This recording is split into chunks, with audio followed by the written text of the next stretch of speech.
مولاي صل وسلم دائما أبدا على حبيبي. بسم الله الرحمن الرحيم. Assalamualaikum warahmatullahi wabarakatuh. Alhamdulillah rabbil alamin wa bihi nasta'inu ala umrid dunya waddin. Wassalatu wassalamu ala asyrafil anbiya'i wal mursalin nabina Muhammadin wa ala alihi wa sahbihi ajma'in. Ya ayyuhalladzina amanu taqullaha haqqa tuqatih wa la tamutunna illa wa antum muslimun. Subhanaka la ilma lana illa ma 'allamtana innaka antal alimul hakim. Allahumma la sahla illa ma ja'altahu sahla wa anta taj'al hazna idza syi'ta sahla. Ma ba'd. Ibu-ibu yang rahmati oleh Allah SWT, tema kita hari ini adalah kejahatan kaum Yahudi terhadap umat Islam.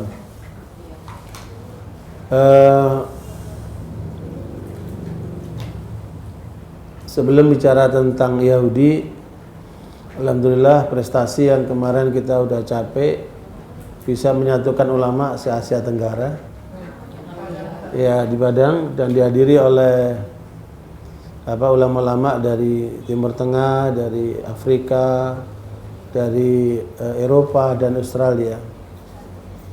Dan yang menarik ibu sekalian, ini sekedar serba-serbi ya, sebagai masukan, barangkali itu bermanfaat, yaitu pada saat kami mengadakan sholat berjamaah setelah sholat subuh itu suka ada kajian-kajian disampaikan oleh para ulama itu bergiliran. Tapi ada satu ulama muda yang menyampaikan suatu hal yang sangat bermanfaat, yaitu terkait dengan kesetiaan. Saya tadi ditanya oleh salah seorang ibu, kenapa kok sekarang ini banyak rumah tangga yang berantakan, banyak perceraian, ya, banyak masalah. Dan pernyataan dari ulama muda ini sepertinya akan bagus untuk meredam semua itu. Ya.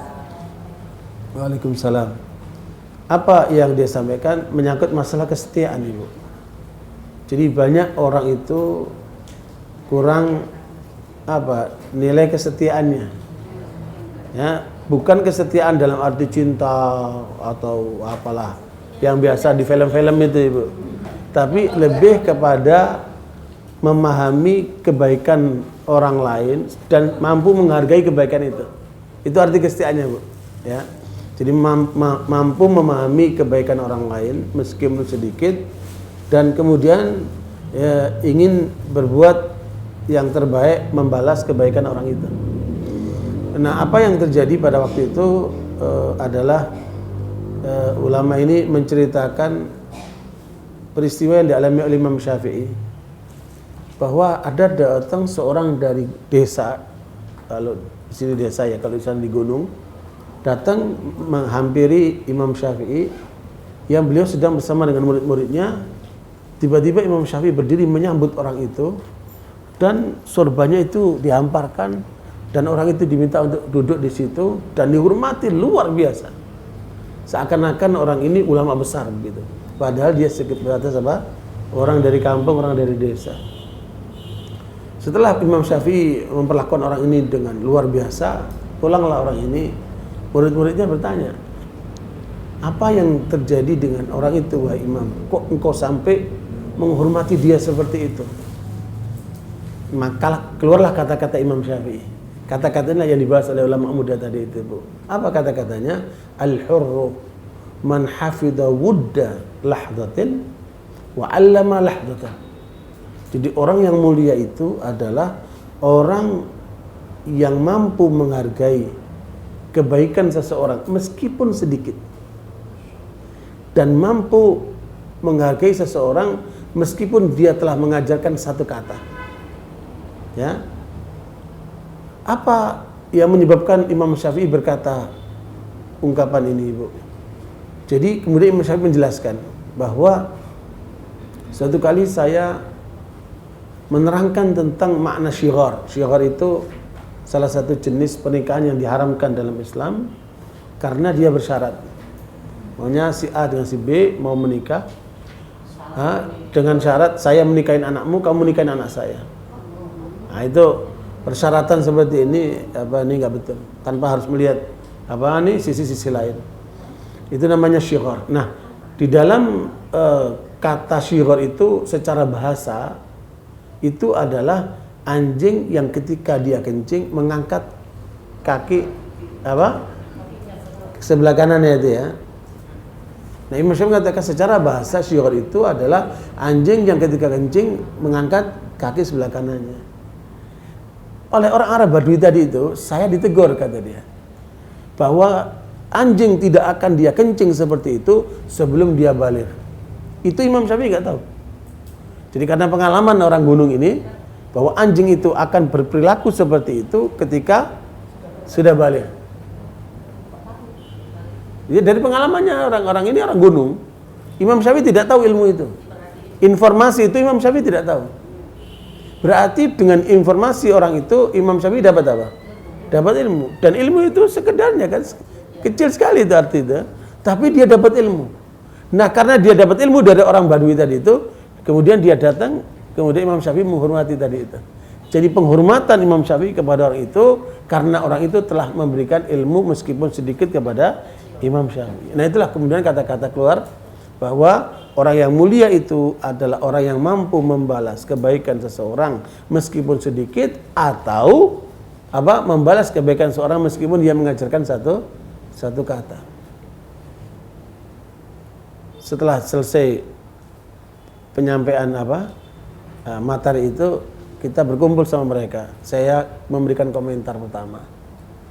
Saya bilang, wahai para ulama, kalau ungkapan Imam Syafi'i itu dipahami oleh orang Islam, saya katakan tidak akan ada perceraian. Kenapa? Betapa banyak jasa seorang suami kepada istrinya, dan berapa banyak jasa istri kepada kepada suaminya. Tetapi yang terjadi sering hilang semua itu. Ada masalah dikit, hilang semua itu. Keluarlah kata-kata, kamu tidak sayang sama sekali, kamu tidak perhatian sama sekali. Hilang semua itu kan. Nah, ini kenapa Ibu? Karena kurang pandai menghargai kebaikan atau jasa orang lain. Makanya di dalam ungkapan Ali bin Abi Thalib lebih dalam lagi. Ana abdu man 'allamani harfan. Saya siap menjadi hamba bagi orang yang mengajarkan aku satu huruf, bukan satu kalimat. Kalau Imam Syafi'i tadi mengatakan kan satu kata. Tapi ini lebih dahsyat lagi mengatakan apa? Satu huruf. Bukan sebagai orang mulia, tetapi hamba. Siap menjadi hamba bagi orang mengajarkan dia satu huruf. Maknanya apa? Pandai menghormati orang lain. Makanya banyak orang bertanya, orang tua saya sudah meninggal, apa yang saya buat untuk orang tua saya? Seringkali kan terkait dengan kamu bersedekah untuk orang tua kamu doakan untuk orang tua kamu. Dan banyak yang tidak tahu bahwa Nabi mengajarkan, berbuatlah baik kamu kepada keluarga orang tuamu atau kawan-kawan yang dulunya sangat hormat kepada orang tuamu. Ya, jadi menghormati kawan-kawan orang tua kita. Suatu kali Nabi SAW di rumah Aisyah, tiba-tiba datang seorang ibu, oleh Nabi dihormati luar biasa perempuan ini. Ya, Aisyah heran. Kemudian setelah ibu ini pergi, Rasul ditanya sama Aisyah, ya Rasulullah, apa yang menyebabkan kau menghormati perempuan itu seperti itu? Ya, Aisyah bertanya. Kata Rasulullah, ya Aisyah, perempuan ini adalah wanita yang disayangi oleh Khadijah. Wanita ini sangat dekat dengan Khadijah, dan saya ingin membalas kebaikan dia kepada Khadijah. Bentuknya apa itu? Itu tadi itu, kesetiaan. Ya, kesetiaan meskipun Khadijah sudah meninggal, tetapi kawannya Khadijah tetap dihargai oleh Rasulullah SAW. Luar biasa. Makanya itulah yang disebutkan oleh Allah di dalam surat Maryam ayat 96, innal ladzina amanu wa amilus salihati sayaj'aluhumur rahmanu wudda. Ya, innal ladzina amanu wa amilus salihati sayaj'aluhumur rahmanu wudda. Ya, coba Ibu lihat apa terjemahnya itu. Surat Maryam ayat 96.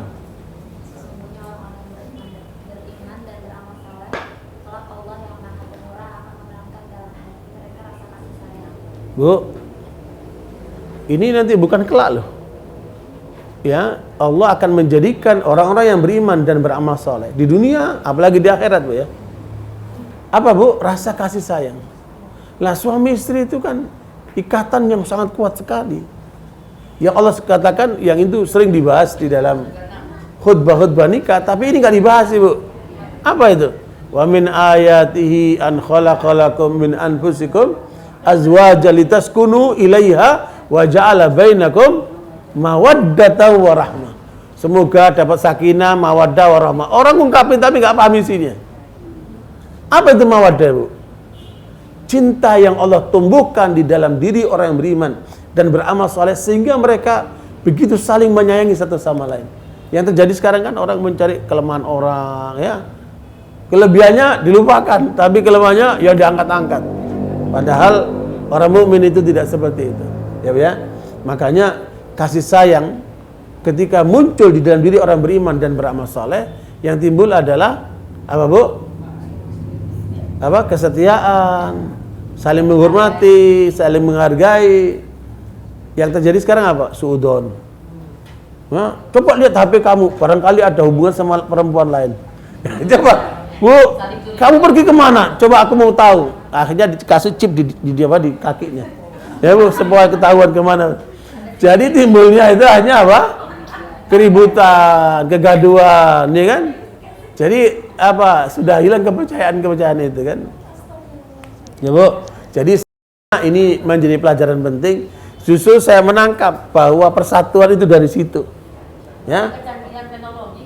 Ya, yang dibahas dalam forum konferensi kemarin itu kan masalah berat-berat, Bu. Berat-berat bagaimana menyatukan umat dari A sampai Z. Ya, profesor-profesor yang ngomong itu kan, ulama-ulama besar. Tapi yang saya tangkap justru dari sinilah awal persatuan. Karena persatuan itu dimulai di mana, Bu? Dari kalbu. Ya. Kalau kita pandai menghormati, menghargai orang lain, maka kita akan merasakan apa aura kesetiaan, persaudaraan dan sebagainya itu, Bu. Ya. Ini baru selesai konferensi di Padang Persatuan Ulama. Ada orang ustadz komentarnya macam-macam. Itu kumpulan apalah macam, astagfirullahaladzim. Menunjukkan apa itu? Ya, hatinya bengkok. Ya, bukan seneng ulama-ulama berkumpul, komentarnya naudzubillah min dzalik. Nah, satu hal yang memang sangat miris ya, sangat miris. Ya, bukan Yahudi yang dihadapi, bukan apa musuh-musuh yang jelas dihadapi, tapi yang ada adalah permusuhan antara mereka sendiri. Ya, jadi ada masalah di kalbunya itu. Ala kulli hal barakallahu itu sekedar pendahuluan saja sebagai apa oleh-oleh, Bu ya. Mudah-mudahan kita berharap Padang Sumatera Barat menjadi apa, Bu? Pembangkit semangat untuk perjuangan Islam. Dan persatuan dimulai dari Padang, Bu ya. Mudah-mudahan itu menjadi titik awal untuk persatuan umat yang lebih besar. Barakallahu fikum, Ibu sekalian, silakan kita lihat surat apa? Al-Baqarah ayat 114. Surat Al-Baqarah 114 terkait dengan peristiwa yang kemarin terjadi di di Palestina, bagaimana kaum Yahudi itu bersikap dengan arogan dan penuh dengan kezaliman, membunuh, menyiksa, ya, mengusir kaum muslimin yang akan melaksanakan ibadah di Masjid Aqsa, dan kemudian terjadilah pembunuhan, pembantaian dan sebagainya seperti itu. Surat apa? Al-Baqarah ayat 114. Ya. A'udzubillahi minasyaitonirrajim. Wa man adlamu mimman mana'a masajidallahi ayyudhkara fiha ismuhu wa sa'a fi kharabiha ulaika ma kana lahum ayyadkhuluha illa khaifin lahum fid dunya khizyun wa lahum fil akhirati adzabun adzim. Silakan dibaca terjemahnya, Bu.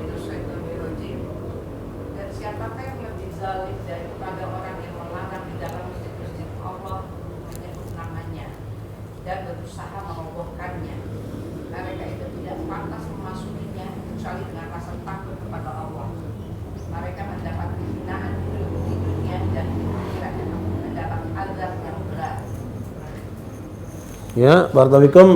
Makanya tidak boleh kita mengganggu orang yang akan beribadah di dalam masjid. Sementara kaum Yahudi itu begitu arogannya, mereka telah berusaha untuk Bukan hanya mengganggu umat Islam yang akan sholat, tapi juga menyiksa, membunuh, mengusir dan sebagainya. Nah, mengapa kok timbul perilaku Yahudi seperti itu? Ya, mengapa timbul perilaku Yahudi seperti itu? Ini akan kita pelajari, ya, karena ini bukan hari ini saja dia berbuat seperti itu, tapi juga waktu-waktu lain dalam sejarah ini luar biasa. Ya, Barakallahu ibu sekalian, di tangan saya ini ada satu kitab yang mengkaji tentang Yahudi menurut Al-Quran dan Sunnah dari mulai awalnya sampai terakhirnya. Ya, bagus sekali ini buku disertasi doktor tentang perilaku Yahudi menurut Al-Quran dan Sunnah dari mulai kemunculannya sampai apa Bu nanti akan berakhirnya Yahudi itu. Ya, ini kita bahas secara ringkas Bu ya. Di dalam Al-Quran, ya Bu, kaum Yahudi itu disebutkan dalam 3 ungkapan Ibu, ya, disebut dengan Banu Israel. Apa Bu? Banu Israel. Itu ada kira-kira 33 ayat. Ya, ada Bu? Banu Israel. Kadang-kadang disebut dengan kaum Musa. Kaumnya Nabi Musa. Ya. Kadang-kadang juga disebut dengan Al-Yahud.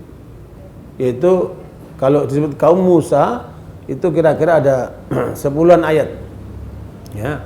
Sementara menyebut dengan tentang Yahud, kaum Yahudi, ya, Yahudi atau Hadu, pokoknya ungkapan dengan Yahudi itu kira-kira ada sekitar 7 atau 8 ayat, ya. Nah, itu semua untuk mengungkap tentang suatu kelompok manusia yang berawal dari siapa Ibu? Bani Israel, kaum Yahudi, kaum Nabi Musa ini dari mana asal usulnya Ibu?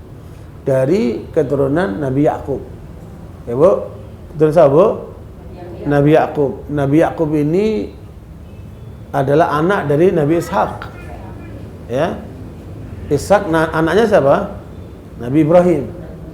Makanya Nabi Ibrahim disebut dengan Abul Anbiya. Ya, Nabi Ibrahim itu disebut bapaknya para nabi. Sebab dari Nabi Ibrahim lahirnya Nabi siapa?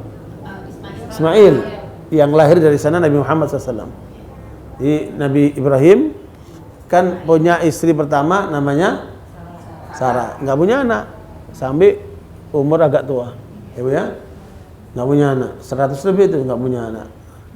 Kemudian dia menikah sama Hajar, dapat anak Ismail. Kemudian kepada sama Hajar dan Ismail diantarlah ke Mekah di depan Ka'bah sana, ya Bu. Sampailah kemudian peristiwa keluarnya Zam-Zam, ya Bu. Kemudian apa Bu? Menjadi lahirnya Nabi Muhammad SAW dan munculnya agama Islam, ya. Itu dari rangkaian Nabi Ibrahim AS sampai lahirnya Ismail sampai. Nah, dari Sarah lahirlah siapa? Ishak. Nah, Ishak ini punya anak namanya Yakub, ya Bu. Yakub ini tinggalnya di mana? Tempatnya di mana? Di Huran. Huran itu wilayah antara Suriah dan Turki. Ya, wilayah antara Syria dan Turki. Wilayah Huran namanya. Ya. Nah, dari situ Nabi Yakub punya anak 12 Ibu. Nah, terjadilah peristiwa yang disebutkan oleh Allah dalam surat Yusuf. Ya, dalam surat Yusuf itu cerita yang terbaik yang Allah ungkapkan kepada manusia. Bagaimana seorang ayah menghadapi 12 anaknya, ya Bu. Dan itu laki semua itu. Ibu kalau punya anak laki 2 saja, nih udah apa? Udah luar biasa capeknya Ibu itu, ya. Bagaimana dengan 12 anak Ibu? Ya. Nah, diceritakanlah bagaimana anak-anak itu apa? Saling cemburu ya terhadap Nabi Yusuf alaihissalam. Sehingga kemudian mereka membuat rencana untuk menyingkirkan Nabi Yusuf AS dengan cerita yang ada dalam surat apa? Surat Yusuf. Ibu semua sudah tahu. Sampailah Yusuf dibuang, ya, oleh mereka, dimasukkan ke dalam sungai, dalam sumur. Tapi alasan sama ayahnya Nabi Yusuf dimakan serigala. Begitu seterusnya sampai Nabi Yusuf ditemukan oleh satu kafilah. Akhirnya dibawalah ke mana Bu? Ke Mesir. sampai Nabi Yusuf berkembang di Mesir, mengalami peristiwa-peristiwa, ya Bu ya. Dan yang menarik adalah Nabi Yusuf apa Bu? Bukan, maksudnya sebelum jadi raja kan diuji oleh istrinya raja dulu. Ya, dimasukkan ke dalam kamar, kemudian apa namanya? Dia serahkan dirinya. Tapi Nabi Yusuf berpaling, ya, menolak, karena itu pelanggaran kepada Allah SWT. Jadi ya, kata perempuan itu, kalau kamu tidak mengikuti keinginanku, aku akan penjarakan kamu. Maka Nabi Yusuf mengatakan, ya Allah, penjara lebih bagus bagiku daripada aku harus melanggar Allah SWT. Nah, ibu sekalian, ini penting untuk menjadi pelajaran bahwa fitnah itu sebesar apapun, jalan keluarnya adalah kembali kepada Allah. Ya, fitnah apa yang lebih besar bagi laki-laki Bu ketika menghadapi perempuan sekamar ya Bu?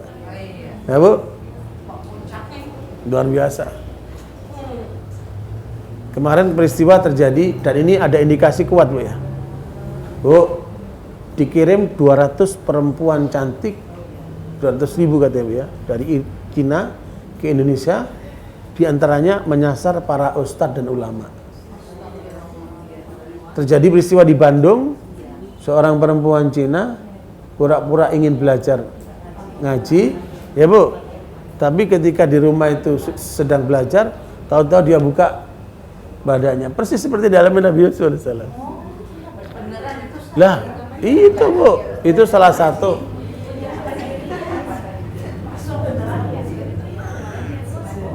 Bu, itu ujiannya Ustadz kayak gitu tuh Bu, berat banget. Ya. Tapi orang ini bilang bagus ya, saya punya keinginan 99, tapi iman saya tinggal 1. Tapi saya pegangnya 1, saya lari kabur kata dia. Ya.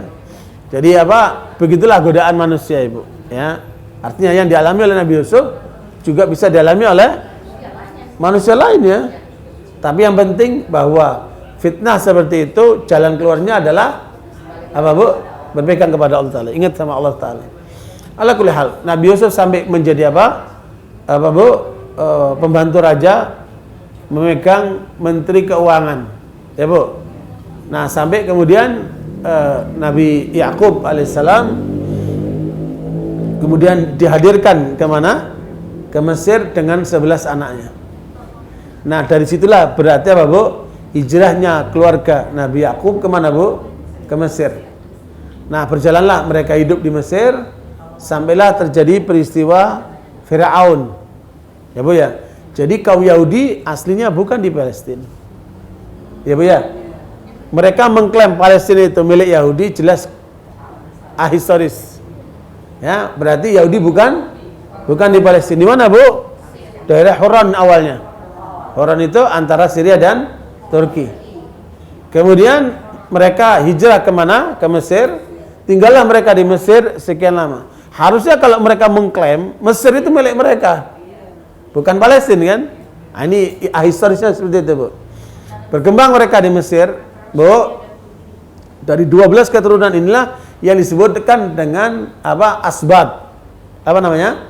Asbat. Asbat itu adalah keturunan-keturunan yang dilahirkan dari 12 anak keturunan Nabi Yakub, yang kemudian mereka menjadi pengikut Nabi Musa alaihissalam. Ya, makanya disebut dengan kaum Musa. Jadi disebut Banu Israel. Kenapa Ibu? Kenapa disebut Banu Israel? Anak-anak Israel. Israel ini adalah nama dari Nabi Yakub. Israel itu bahasa Ibrani, artinya hamba Allah. Makanya kalau kita mengecam Yahudi itu jangan Israel, ya. Israel go to hell. Nah, nggak boleh Bu. Kenapa? Karena Israel itu nabi kita, Nabi Yakub. Ya. Jadi kalau kita mengatakan hancurlah negara Israel boleh. Ya, hancurlah apa? Negara Israel. Laknatullah terhadap negara Israel boleh. Atau laknatullah kepada kaum Yahudi boleh. Ah, nggak boleh. Karena Israel itu adalah nama Nabi Yakub.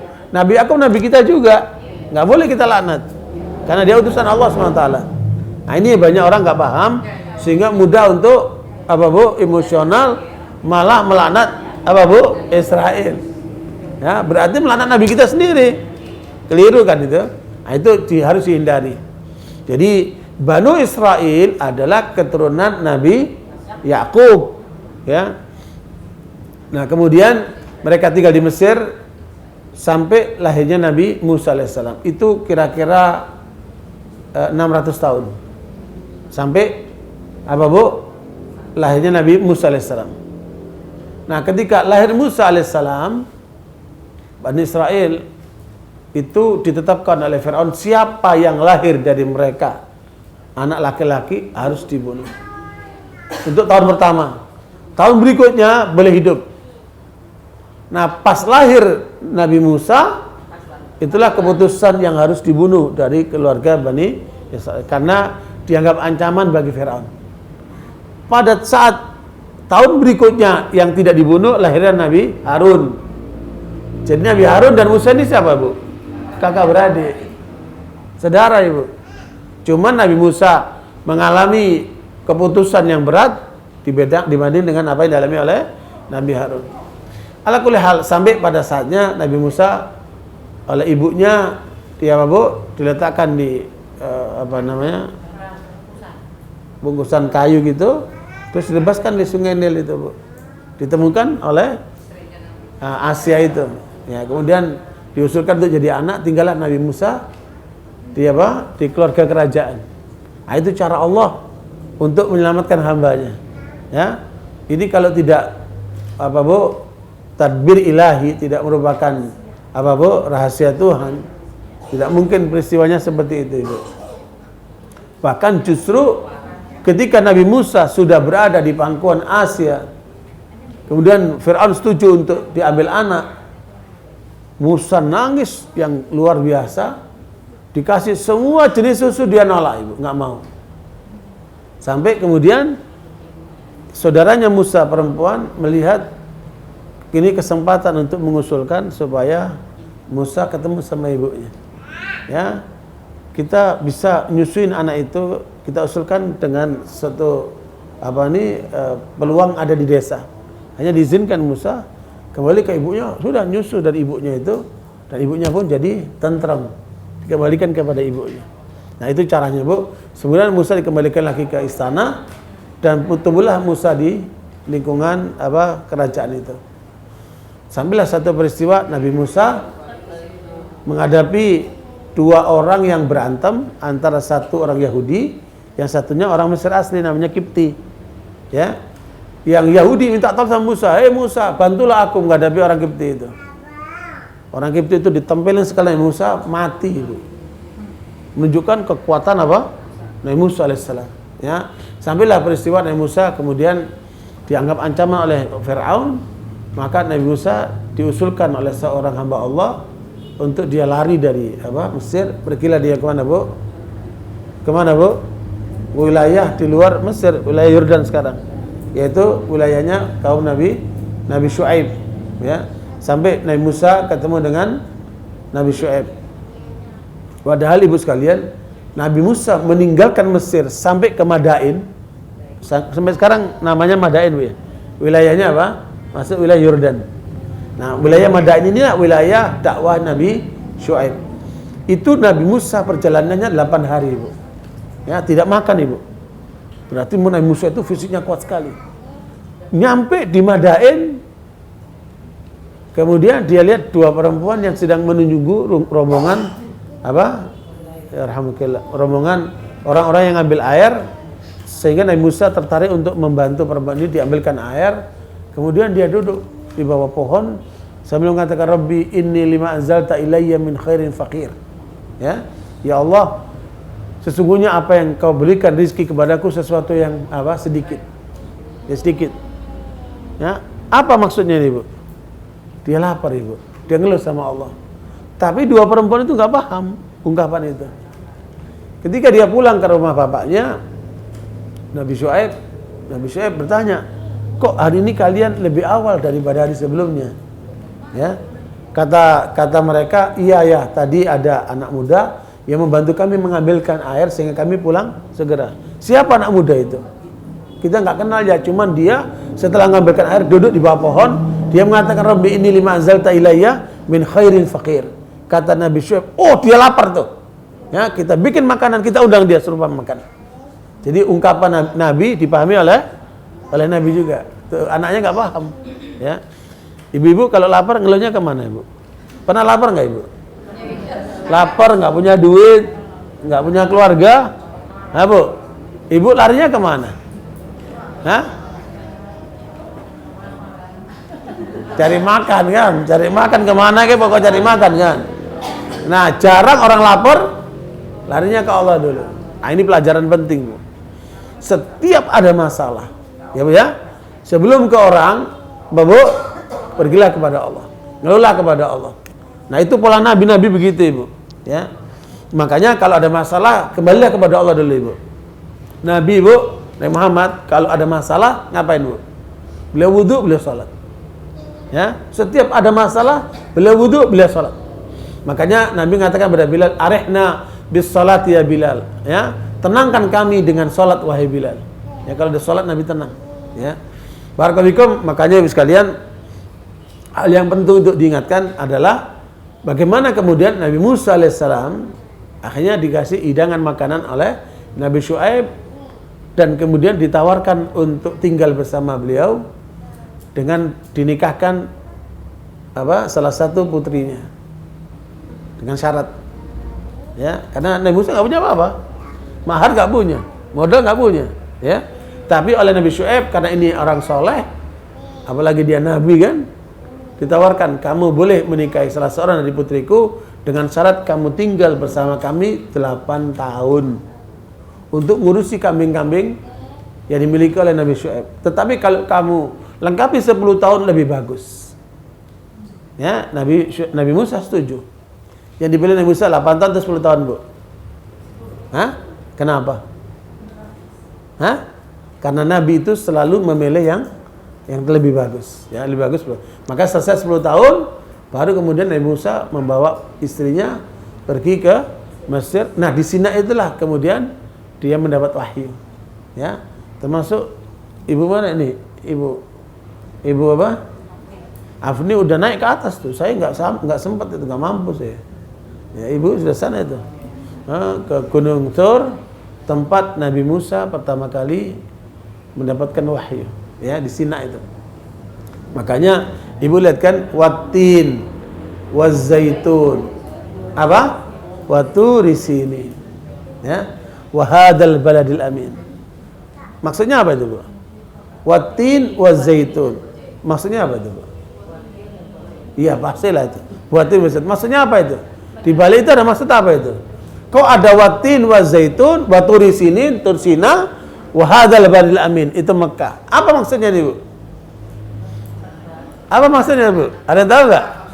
Hah? Tumbuhan zaitun, negara yang ada tinnya, negara Tursina adalah negara-negara aman. Amin.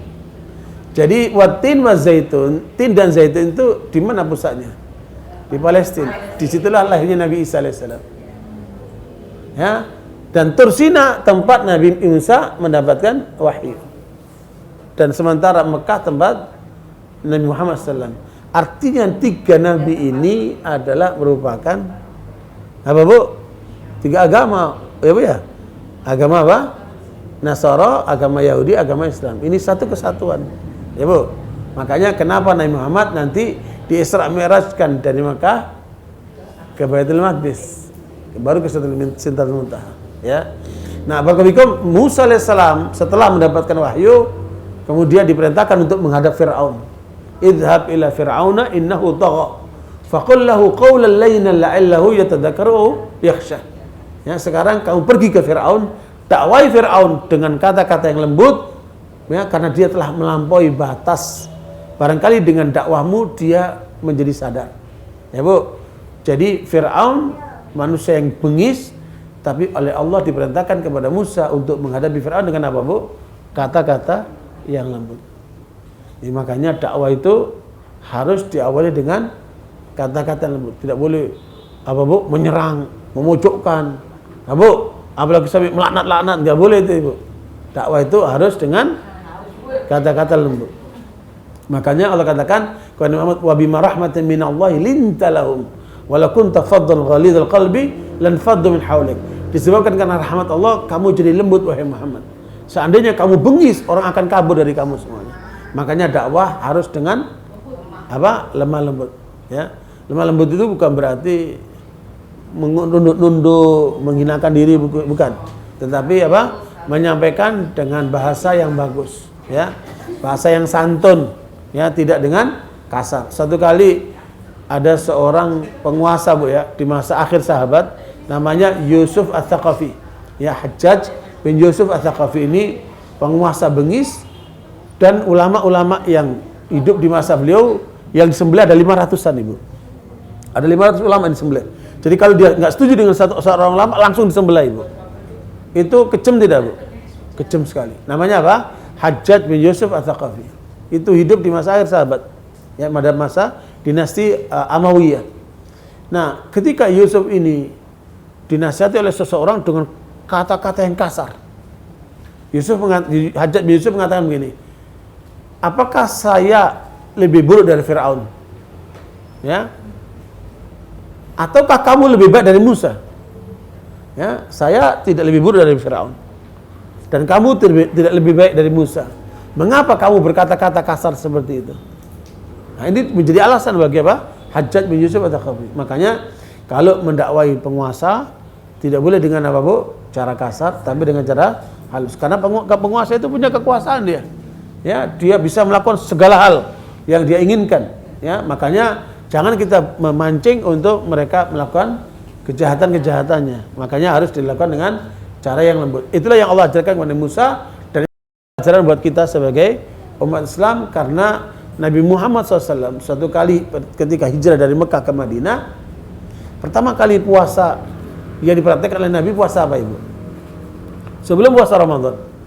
Puasa Ramadan itu kan terjadi tahun kedua Hijriyah.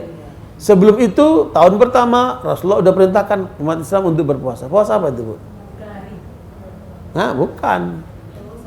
Puasa apa, Bu? Bukan. Puasa Daud itu puasa sunnah itu. Sebelum Ramadan, puasa Ramadan.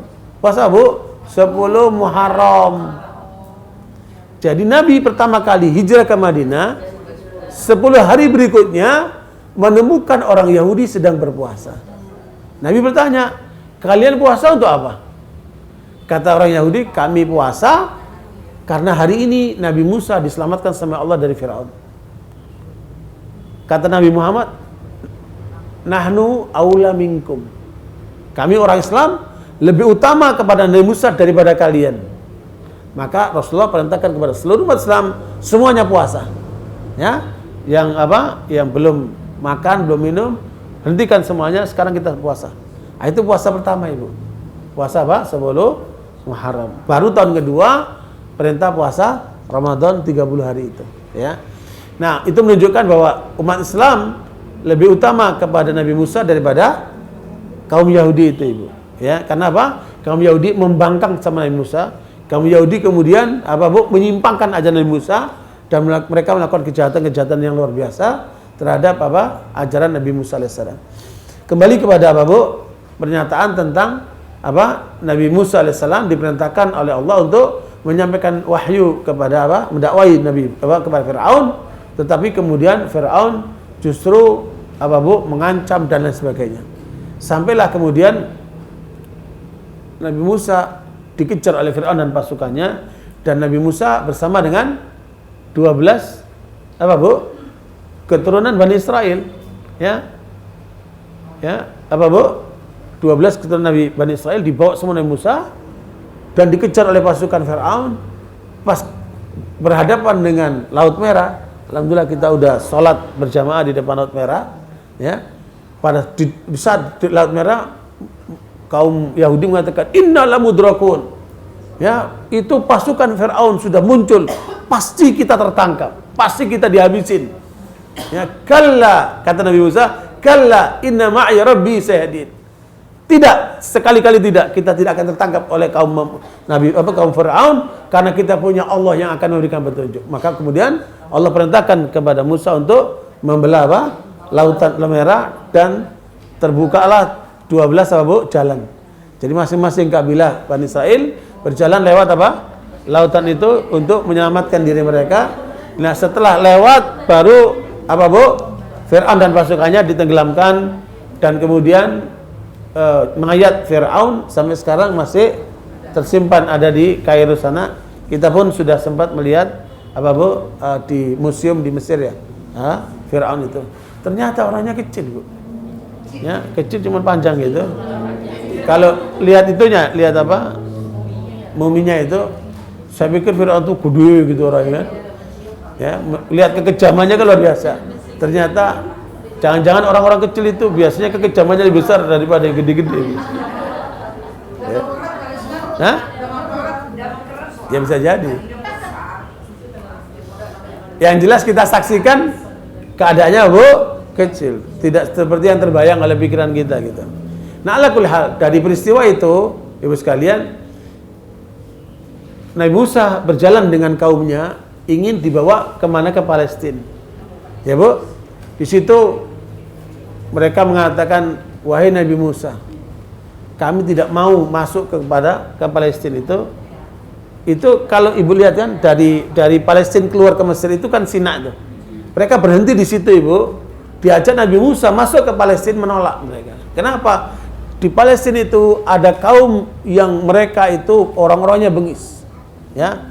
Kata kaum Bani Israil, wahai Musa, pergilah kamu sendiri ke Palestina itu, hadapi mereka. Kalau sudah aman, ajak kami ke situ. Itu menunjukkan apa? Ya, kurang ajarnya Bani Israil. Ya. Makanya Nabi Muhammad SAW pernah mengetes para sahabat. Ya, ketika Rasulullah hijrah ke Madinah, kalau muhajirin yang ada di Mekah itu sudah teruji. Yang mereka disiksa, mereka mengalami derita, tapi yang di Madinah belum teruji. Oleh Rasulullah, diuji oleh Rasulullah. Wahai kaum Ansar, kalian tahu apa yang kami bawa akan dihadang oleh kaum kufar itu. Dan mereka akan memerangi kita dengan apa sikap mereka itu. Bagaimana sikap kalian di dalam membela agama ini? Rasulullah tes kepada para sahabat dari kaum Ansar. Apa kata kaum Ansar? Ya Rasulullah, sir ala barakatillah. Apapun keputusanmu, kami ikut ya Rasulullah. Kami tidak akan seperti Bani Israel. Ini kata-kata para sahabat. Kami tidak akan seperti Bani Israel yang mengatakan idhab anta wa rabbuka faqatila inna hauna qaidun. Kami tidak akan mengatakan seperti Bani Israel kepada Musa, pergilah engkau dan Tuhanmu berperang, kami cukup di sini saja. Kalau sudah menang, beritahu kami, baru kami masuk ke situ. Tetapi kami mengatakan, ya Rasulullah, kalau pedang ini sudah keluar dari tempatnya, tidak akan masuk lagi kecuali atas perintahmu. Ya Rasulullah, kalau kamu perintahkan kami untuk melewati lautan, kami akan berjalan di atas lautan itu. Nah, itu pernyataan daripada, makanya menunjukkan apa? Pengikut Rasulullah beda dengan pengikut Nabi Musa alaihissalam. Nah, itulah peliciknya orang Yahudi dan beraninya siapa? Orang Islam. Sampai pun harus melewati lautan pun akan apa? Mereka jalani. Begitulah keimanan yang ditanamkan oleh Rasulullah kepada para sahabat atau anak. Walhasil, Ibu sekalian, jadi peristiwa yang terjadi pada Bani Israel yang oleh Allah sebutkan 33 ayat, ya. Kemudian kaum Musa, maksudnya siapa? Kaum Yahudi itu. Nah, yang berikutnya yang ketiga adalah ungkapan kata-kata Yahudi. Yang kekejaman dan kejahatan Yahudi itu, Bu, setelah mereka sudah diamankan oleh Musa, ya, masuk ke Palestina. Ya Bu, mereka bilang apa? Ya Musa, arinallaha jahra. Itu kejahatan yang luar biasa yang dilakukan oleh Bani Israel, yaitu apa? Ya hai Musa, tunjukkan Allah. Kayak apa sih Allah itu? Menunjukkan apa Bu? Memang kurang ajar orang Yahudi itu.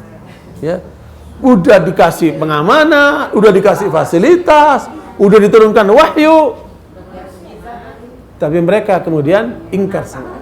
Ya, mari Ibu lihat perilaku dan sifat-sifat orang Yahudi dalam surat Al-Maidah ayat 79 sampai 82. Nah, ini biar tahu Ibu, tabiat dan watak orang Yahudi itu dari awal itu mereka manusia-manusia pendengki, ya Bu ya.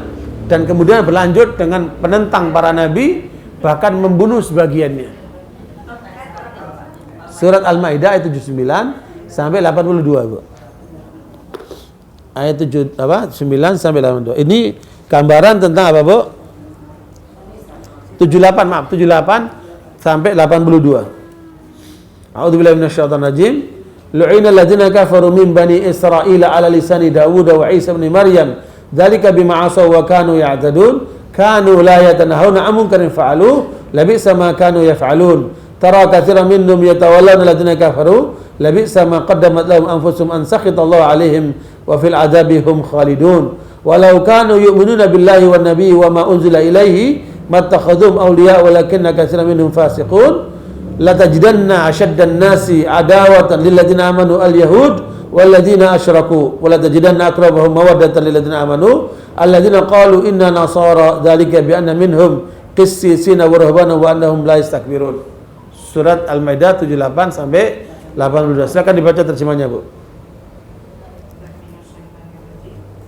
Orang-orang kafir dan Bani Israel telah dilaknat melalui lisan ucapan Daud dan Isa putra Maryam. Yang demikian itu karena mereka durhaka dan selalu melampaui batas. Mereka tidak saling mencegah perbuatan mungkar yang selalu mereka perbuat. Sungguh sangat buruk apa yang mereka perbuat. Kamu melihat banyak di antara mereka tolong-menolong dengan orang-orang kafir atau musyrik. Sungguh sangat buruk apa yang mereka lakukan untuk diri mereka sendiri, yaitu kemurkaan Allah. Dan mereka akan kekal dalam azab. Dan sekiranya mereka beriman kepada Allah, kepada Nabi Muhammad, dan kepada apa yang diturunkan kepadanya, niscaya mereka tidak akan menjadi orang musyrik sebagai teman setia. Tetapi banyak di antara mereka orang-orang yang fasik. Mereka akan kamu dapati orang yang paling keras permusuhannya terhadap orang-orang yang beriman. Ialah orang-orang Yahudi dan orang-orang musyrik. Dan pasti akan kamu dapati orang-orang paling dekat persahabatannya dengan orang-orang yang beriman. Ialah orang-orang yang berkata, sesungguhnya kami adalah orang Nasrani. Yang demikian itu karena di antara mereka terdapat para pendeta dan para rahib, juga karena mereka tidak menyombongkan diri.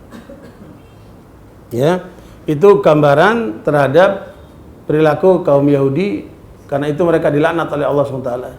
Dan sekaligus pemberitahuan kepada kita, wahai orang beriman, musuh kalian yang paling utama siapa? Yahudi. Baru orang-orang musyrik. Ya.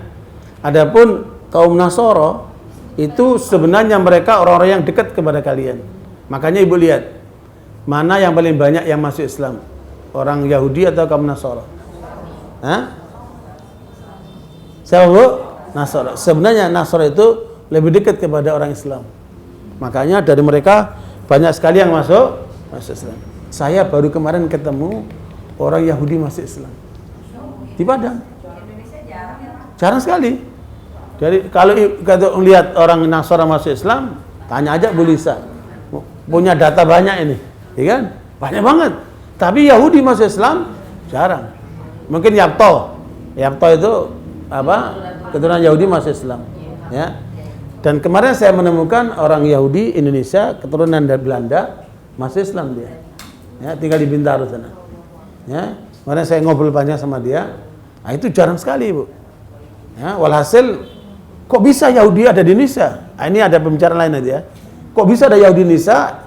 Nah, itu perkembangan Yahudi dari apa, Bu? Dari Horon, Nabi Yakub, terus ke Mesir, ya, Bu. Dari sana masuk ke Palestina, masuk ke negeri Arab, masuklah mereka ke mana? Ke Madinah. Ya, dari Madinah inilah kemudian mereka bersinggungan dengan umat Islam, dengan Nabi Muhammad SAW. Ya, Bu. Di Madinah itu ada 3 kelompok kaum Yahudi, Bu. Ya, ada berapa, Bu? Ada 3 kelompok kaum Yahudi. Mereka namanya Bani Qainuqa. Bani Qainuqa. Yang kedua namanya Bani Quraidah. Ya, yang ketiga namanya Bani Nadir. Ya, ada 3 kelompok kaum Yahudi di Madinah yang bernama kaum Bani Qainuqa, kemudian Bani Quraidah, dan yang ketiga apa? Bani Nadir. Ini, Bu, ketika berada di Madinah, perilakunya sangat kejam, Ibu. Ya, sangat kejam sekali. Sementara penduduk Madinah itu ada namanya kaum Aus dan kaum Khazraj. Mereka berasal dari mana? Dari Yaman, Ibu. Jadi tinggal bersama di Madinah itu ada 2 komponen, yaitu orang-orang Arab yang berasal dari Yaman, namanya Aus dan Khazraj, dan kaum Yahudi yang tadi 3 puak itu. Tetapi karena mereka merasa di atas angin, perilakunya kejam Ibu, ya, terhadap penduduk Madinah ini. Sehingga sampailah berita itu kepada pemimpin Arab yang di Yaman, dikenallah pasukan, dibantai sebagian orang Yahudi itu. Akhirnya mereka tidak lagi menjadi manusia kejam, akhirnya berinteraksi dan mereka bekerja sama. Akhirnya datanglah Islam ke Madinah.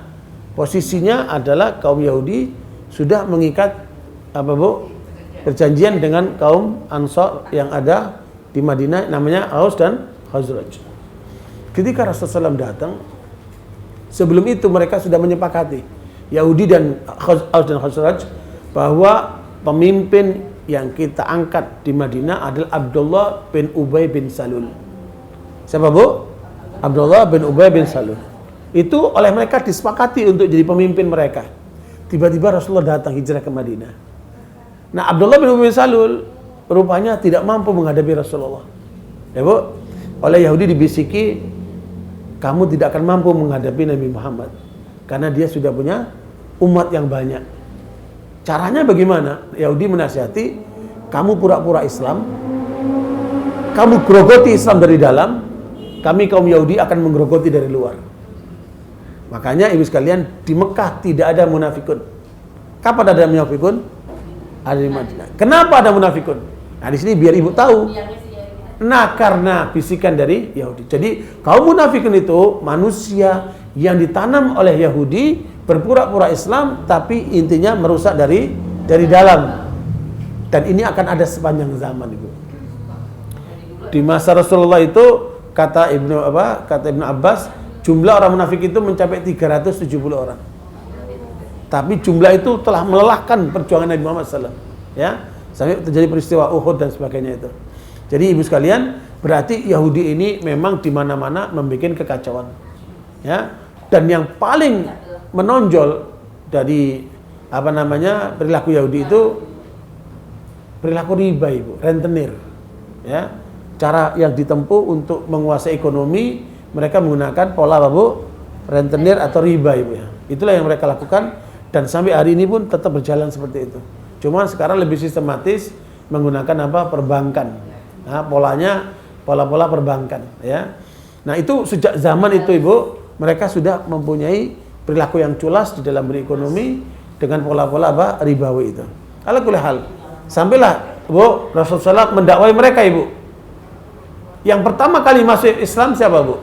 Dari tokoh Yahudi masa Islam siapa, Bu? Jadi sekian banyak orang Yahudi itu yang masuk Islam cuma gelintiran. Di antara yang pertama kali masuk Islam siapa, Bu? Ada ingat nggak?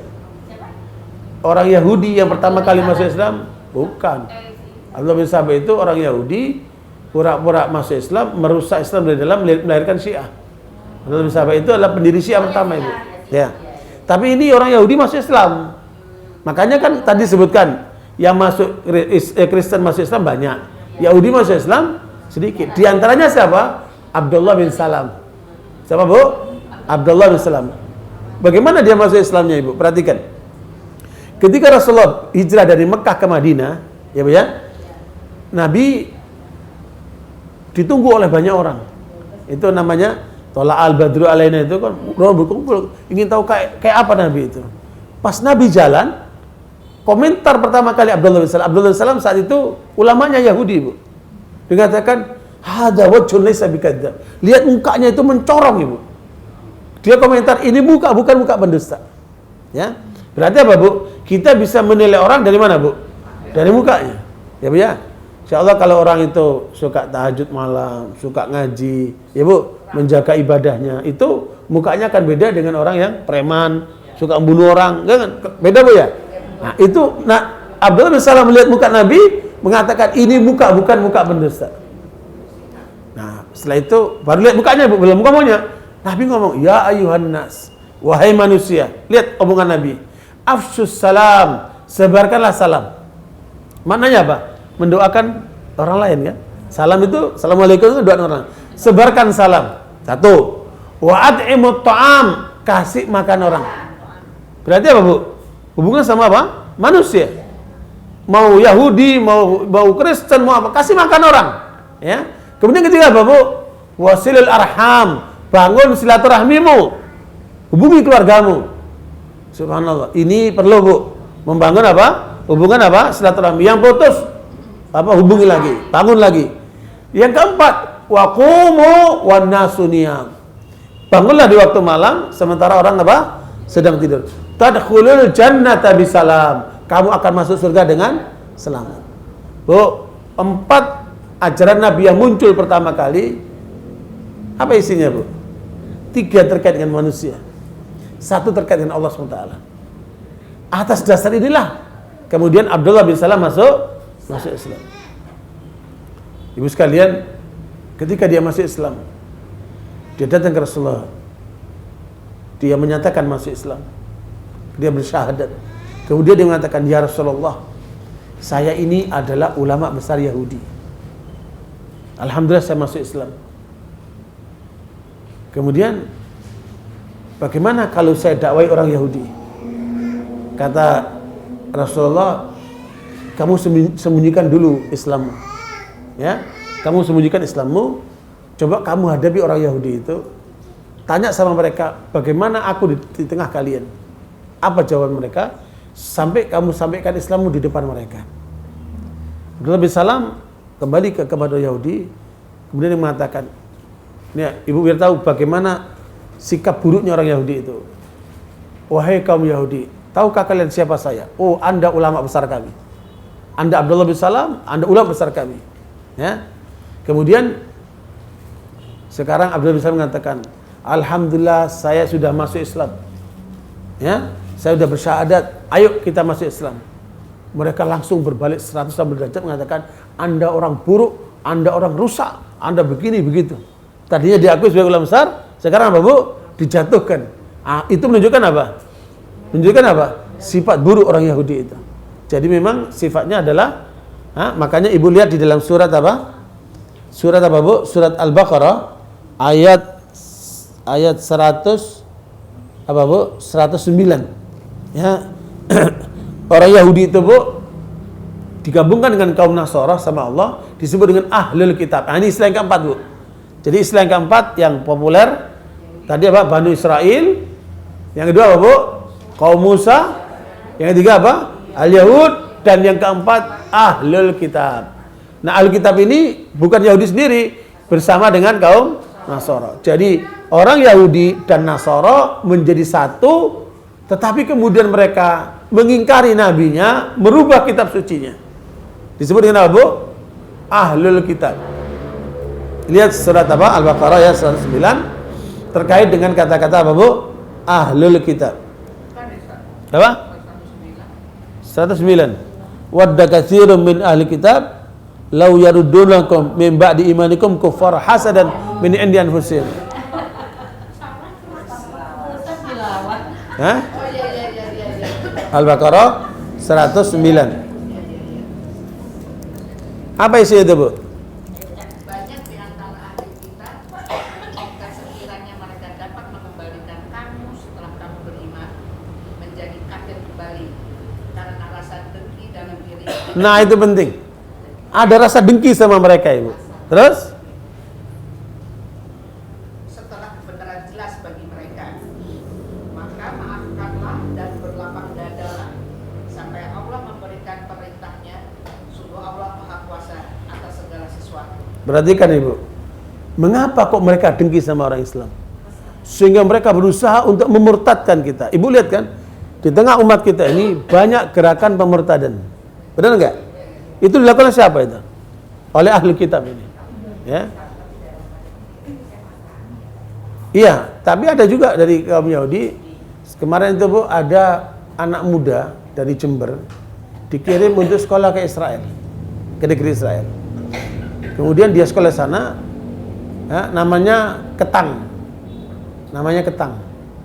Masuk di sana, ambil S2, lulus, rupanya kesetiaannya kepada Yahudi ini kuat, Bu.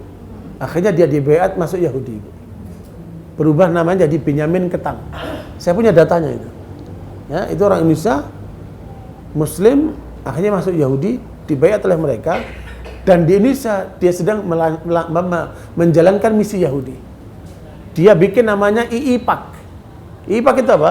Indonesian Israeli Politik Komite politik itu. Jadi apa? Komite politik. Jadi Indonesia Israel bidang politik. Jadi kalau di Amerika itu ada IPAC, di Indonesia ada apa? IIPAK. Itu yang mempelopori Benyamin Ketang ini. Di orang Muslim yang masuk apa? Yahudi. Ya. Orang Jember itu, orang Jember. Oh, dia di Israel, di negara Israel. Waktu sekolah di sana dia. Jadi walhasil ternyata mereka merekrut orang lain, Bu ya. Padahal sebenarnya Yahudi itu kan golongan Bani Israel saja. Tapi ternyata sekarang sudah terbuka untuk yang lainnya. Kembali kepada apa, Bu? Pemahaman ayat ini, mengapa orang-orang Yahudi itu disebut dengan ahli kitab bersama kaum Nasara berusaha untuk memurtadkan kita. Nah, itu kenapa, Bu? Karena kedengkian. Kenapa dengki, Bu? Perhatikan, Ibu. Karena selama ini sebelum Nabi Muhammad, nabi-nabi itu berasal dari Bani Israel. Ya, dari mulai Nabi Yakub, ya Bu ya, muncul sampai Nabi Musa, Nabi Daud, Nabi Sulaiman, Nabi Zakaria, Nabi Yahya, sampai Nabi Isa alaihissalam, itu semua dari keturunan Bani Israel. Tahu-tahu muncul Nabi Muhammad, dia berasal dari keturunan Nabi Ismail, bukan dari keturunan Nabi Ishak, Ibu. Maka timbullah kedengkian mereka. Padahal mereka tunggu-tunggu selama ini bahwa Nabi penutup akhir zaman itu berasal dari Bani Israel. Ternyata tidak, muncul dari bangsa Arab, ya, dari keturunan Nabi Ismail alaihissalam. Nah, itulah kemudian mereka benci. Makanya Ibu lihat surat Al-Baqarah ayat 120. Ya, walan tardha angkal yahudu walan nasara hatta tattabi'a millatahum. Nah, ini lebih kuat lagi, Bu. Ya, biar tahu bagaimana kemudian mereka nanti membuat makar-makar berikutnya untuk memurtadkan orang Islam dengan cara-cara yang telah nanti yang akan kita bahas nantinya. Silakan dibaca, Bu, terjemahnya. Surat Al-Baqarah 120 itu adalah gambaran dari Allah tentang hati buruk mereka kaum Yahudi dan Nasara terhadap umat Islam.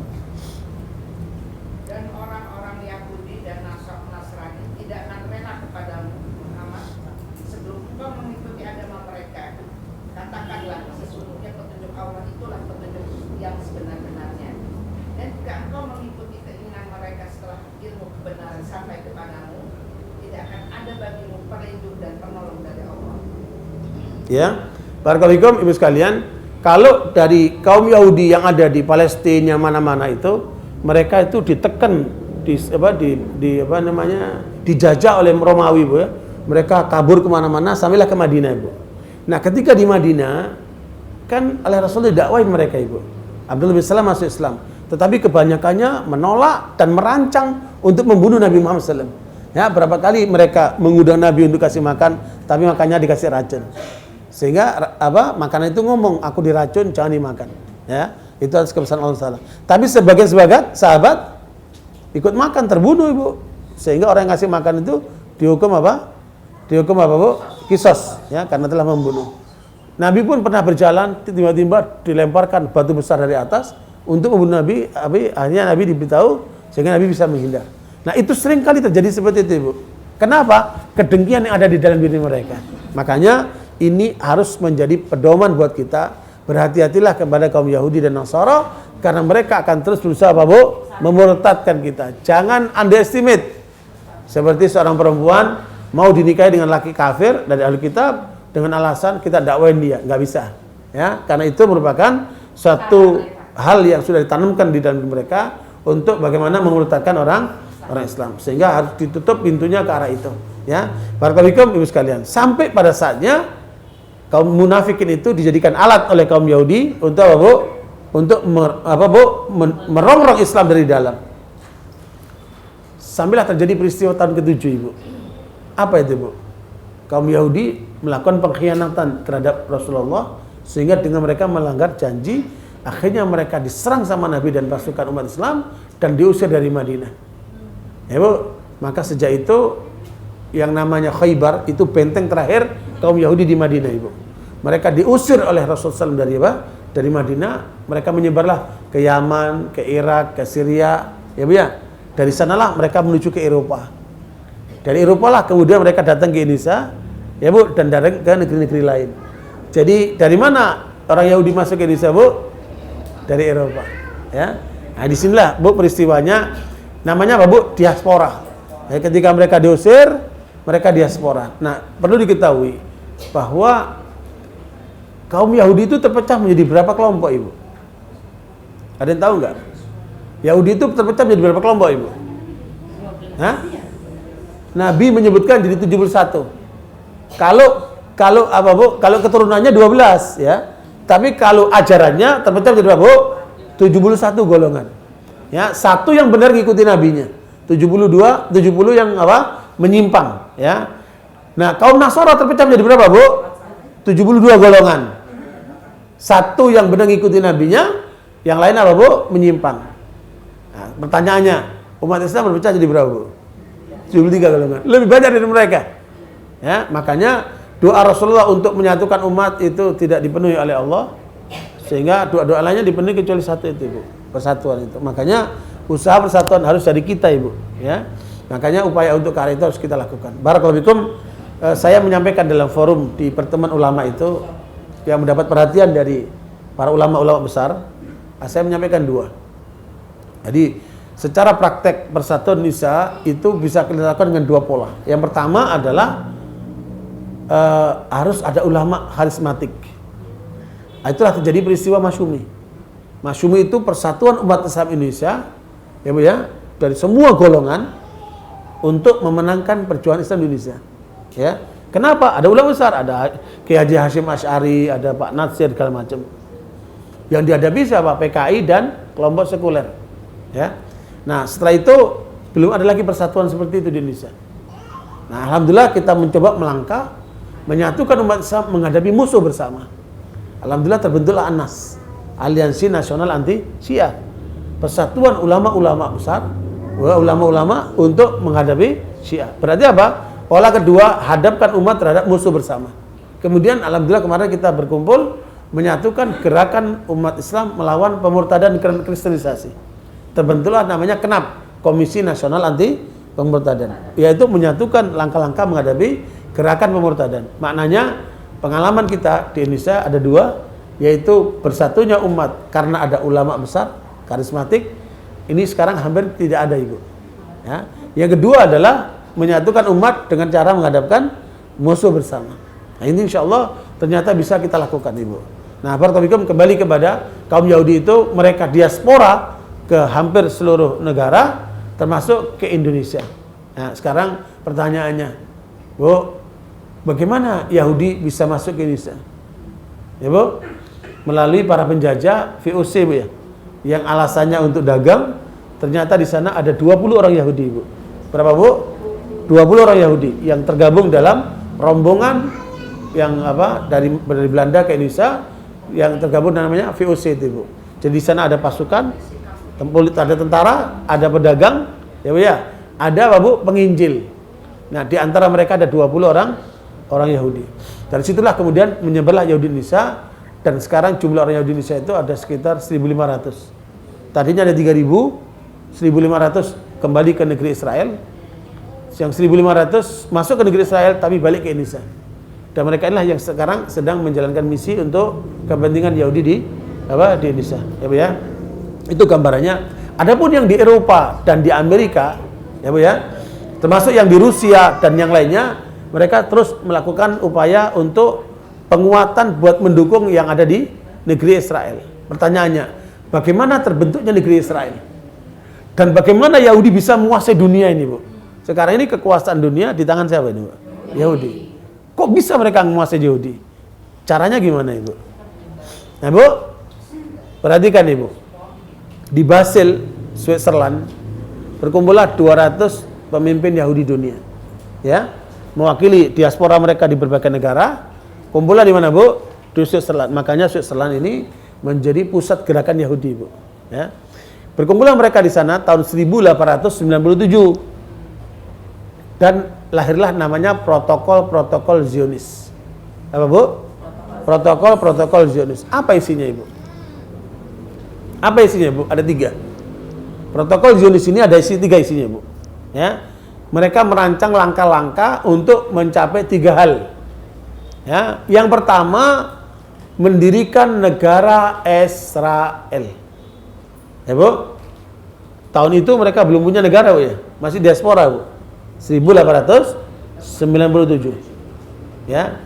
Mereka merancang dalam 50 tahun ke depan kita harus memiliki negara Israel. Dan dia buatlah protokol Zionis itu, Bu. ABC-nya, ya, Bu, ya. Bagaimana caranya? ABC-nya itu ada dalam protokol Zionis itu. Yang kedua, menundukkan bangsa-bangsa di dunia supaya menjadi budak-budak Yahudi. Mereka bilang namanya Goyim. Ya, namanya apa? Goyim. Jadi semua orang yang bukan Yahudi harus ditundukkan untuk kepentingan orang Yahudi. Nah, nanti caranya gimana? Nah, itu kuasai perbankan, kuasai gas, kuasai minyak, kuasai ini, kuasai itu, ya, Bu, ya. Kuasai ekonomi lah dan kuasai-kuasai yang lainnya. Ya, Bu. Nah, yang ketiga, ini 3 besar program Yahudi ini, Bu. Hancurkan Islam dan umat Islam. Hancurkan Islam dan umat Islam. Dan diantaranya caranya gimana? Rusaklah perempuan-perempuan muslimah. Itu diantara itu. Ya, diantara itu adalah rusaklah perempuan-perempuan muslimah. Kalau dia rusak, maka rusak rumah tangga, rusak anaknya, rusak semuanya. Ya. Jadi ibu termasuk menjadi target gerakan besar kaum Yahudi untuk dirusak dalam rangka merusak dan meruntuhkan kekuatan Islam. Jelas, Bu? Jadi ada berapa, Bu? Ada 3. Yang pertama, mendirikan negara Israel. Yang kedua, menundukkan bangsa-bangsa untuk menjadi budak Yahudi. Dan yang ketiga, menghancurkan Islam dan Islam. Kemudian mereka bergerak. Ya, dirancang dulu, Bu. Makanya Ibu lihat, orang Yahudi itu selalu rancangannya 50 tahun. Pertanyaannya, Ibu merancang apa? Ibu merancang apa? 50 tahun ke depan, jangan akhirat aja dulu, dunianya dulu nih. Akhiratnya aja harus dirancang betul. Ya, Bu. Kita ini seringkali merancang akhirat, lupa dunianya. Padahal dua-duanya harus dirancang. Ya, Bu. Nah, itu kelebihan Yahudi yang harus kita ambil, Bu. Ya, meskipun mereka manusia jahat, manusia bobrok dalam Al-Quran, dalam sejarah, kejahatannya luar biasa. Ya, Bu, ya.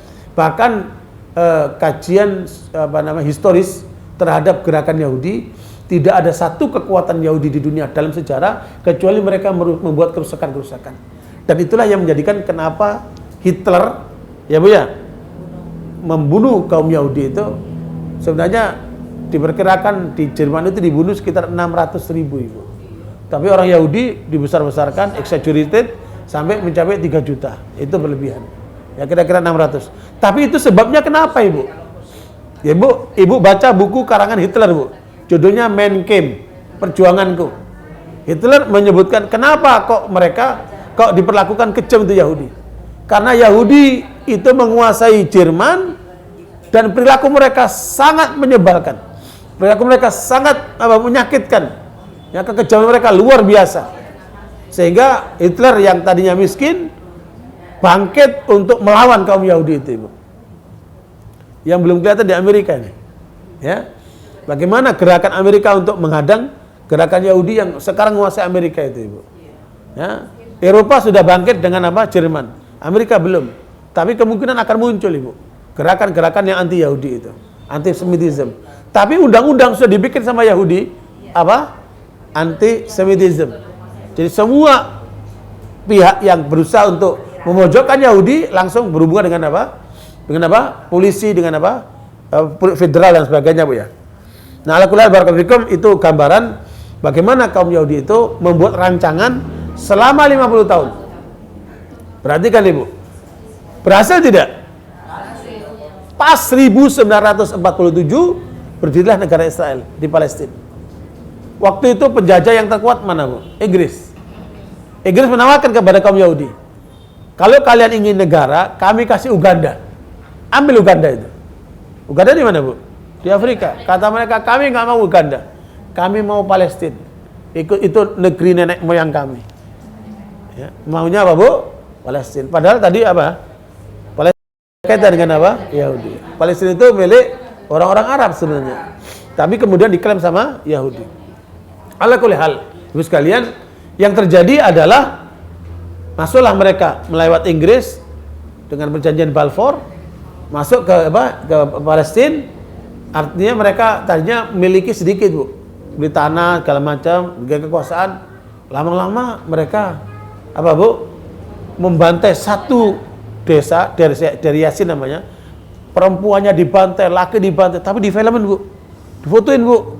Foto itu disebarkan ke desa-desa lainnya. Kalau kalian tidak lari dari kampung ini, kami akan lakukan kalian seperti ini. Wah, takutan, Bu. Larilah, kemudian mereka menjadi pengungsi di Libanon, pengungsi di Syria, pengungsi di negeri-negeri yang lainnya, Bu. Ya, terjadi pengusiran besar-besaran. Selain pembunuhan, pembantaian dan sebagainya dilakukan oleh kaum Yahudi.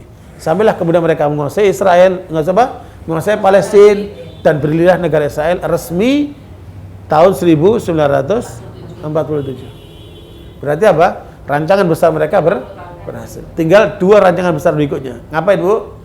Menguasai bangsa-bangsa.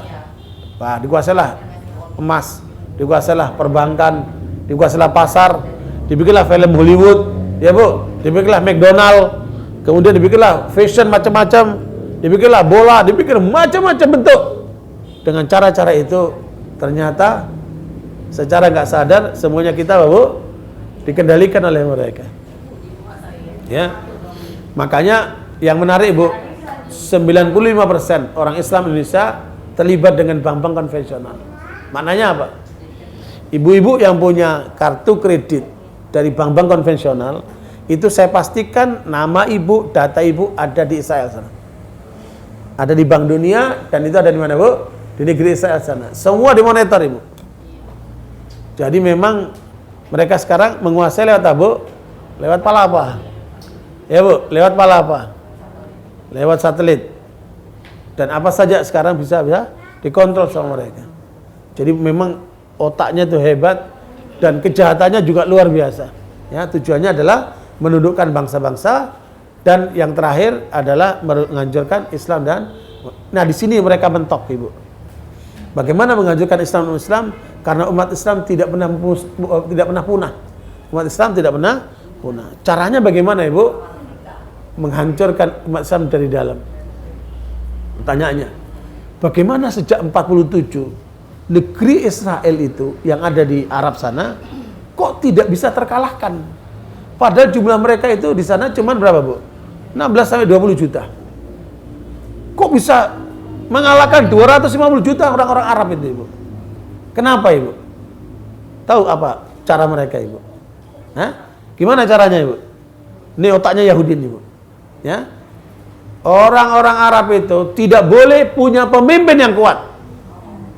Kalau ada pemimpin kuat harus dihabiskan. Itu satu saja syaratnya, Bu. Kalau Israel itu ingin aman di negeri Arab sana, dan itu duri dalam daging loh, Bu, ditanam di sana menjadi ancaman buat semua negara Islam itu. Caranya gimana, Bu? Tidak boleh ada pemimpin kuat. Ketika muncul Raja Faisal dengan kepemimpinannya ingin melawan Yahudi, dimatiin oleh siapa? Oleh ponakannya sendiri. Nah, begitulah, Bu, yang terjadi dalam perpolitikan di negeri Arab. Makanya, Ibu sekalian, kita ingin berpikir bagaimana kekuatan Islam akan muncul dari Indonesia. Nah, ini yang kita harus pikirkan ke depan, Bu. Dan ini harus dirancang matang. Ya, kenapa, Ibu? Kejahatan Yahudi itu tidak mungkin dihentikan kecuali dengan kekuatan. Ibu sekalian, kapan akan berhentinya Yahudi ini, Bu? Kapan akan berhentinya Yahudi ini, Bu? Dan ini akan terus berlangsung, Bu. Kejahatan Yahudi ini akan terus berlangsung sampai apa, Bu? Sampai munculnya Dajjal.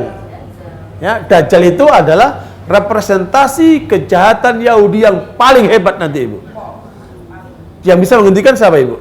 Nabi Isa alaihissalam. Nabi Isa alaihissalam, dan Nabi Isa akan membunuh Dajjal, dan di saat itu muncullah nama Imam Mahdi yang akan merapikan barisan umat Islam, dan Nabi Isa pun akan bergabung menjadi pengikut Imam Mahdi ini. Ya, Bu, itulah masa terakhir sebelum terjadinya kiamat yang akan datang, Ibu. Nah, setelah itu hancurlah dunia, dan makanya Ibu sekalian, ke depan Nabi telah memperkirakan akan terjadi pertempuran besar antara umat Islam dan kaum Yahudi sebelum datangnya Dajjal itu sebelum datanya Nabi Isa alaihissalam, ya. Sampai kata Nabi, batu pepohonan akan berpihak kepada orang Islam, mengatakan, orang Islam, ini Yahudi ada di belakangku, bunuhlah dia. Sampai seperti itu, ya. Kapan itu terjadinya? Wallahu a'lam, ya. Yang jelas dari peristiwa yang disebutkan Al-Quran, ya Bu ya, sampai hari ini kita menyaksikan kejahatan-kejahatan Yahudi di hampir semua negara. Bukan cuma di Palestina aja Bu, di hampir semua negara. Perhatikan Ibu, apa yang dilakukan oleh Yahudi di Amerika untuk menguasai Amerika, bagaimana Yahudi menguasainya Ibu? Dan itulah yang diterapkan nanti di Singapura, di Indonesia, di mana-mana Ibu. Perhatikan Ibu, di Amerika mereka membentuk 3 gerakan besar. Apa Bu? 3 apa Bu? Gerakan besar. Yang pertama namanya AIPAC. AIPAC itu adalah lobby politik Yahudi di Amerika untuk mengendalikan siapa yang akan jadi presiden, siapa yang menjadi anggota parlemen, siapa yang akan memegang kekuasaan, ya Bu. Nah, termasuk siapa yang akan memegang apa? CIA dan jabatan-jabatan penting di Amerika. Itu ditentukan oleh apa Bu? AIPAC. Di Indonesia sudah berdiri IIPAC. Ya, kopi dari AIPAC sudah ada di sana, namanya apa Bu? IIPAC. Ya, makanya gerakan Yahudi Indonesia ini yang tidak pernah tersentuh oleh pembicaraan para dai, para ulama di Indonesia. Ya, ini perlu diungkap lebih dalam. Secara sejarah, Yahudi Indonesia punya akar. Dilarang oleh Soekarno tahun 1962. Secara resmi dilarang oleh Soekarno. Tetapi setelah itu mereka bergerak tanpa gerakan resmi, senyap. Ya, ada namanya Freemason, ya Bu. Ada gerakan Rotary Club, Lion Club, itu yang pakai sosial, ya Bu ya. Artinya mereka bergerak di Indonesia Ibu. Ya, hakikatnya ada, tapi wujudnya yang nggak kelihatan. Tapi orang yang perhatikan akan kelihatan. Dari mana Bu? Dari simbol-simbol.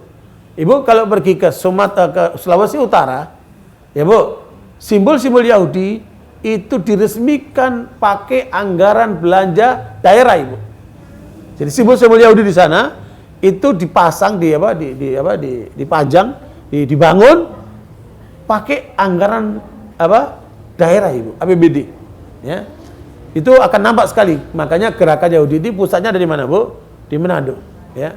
Tapi mereka punya perwakilan ada di Jakarta, di Bekasi, di banyak tempat, ya Bu ya. Nah, itu perlu dipantau.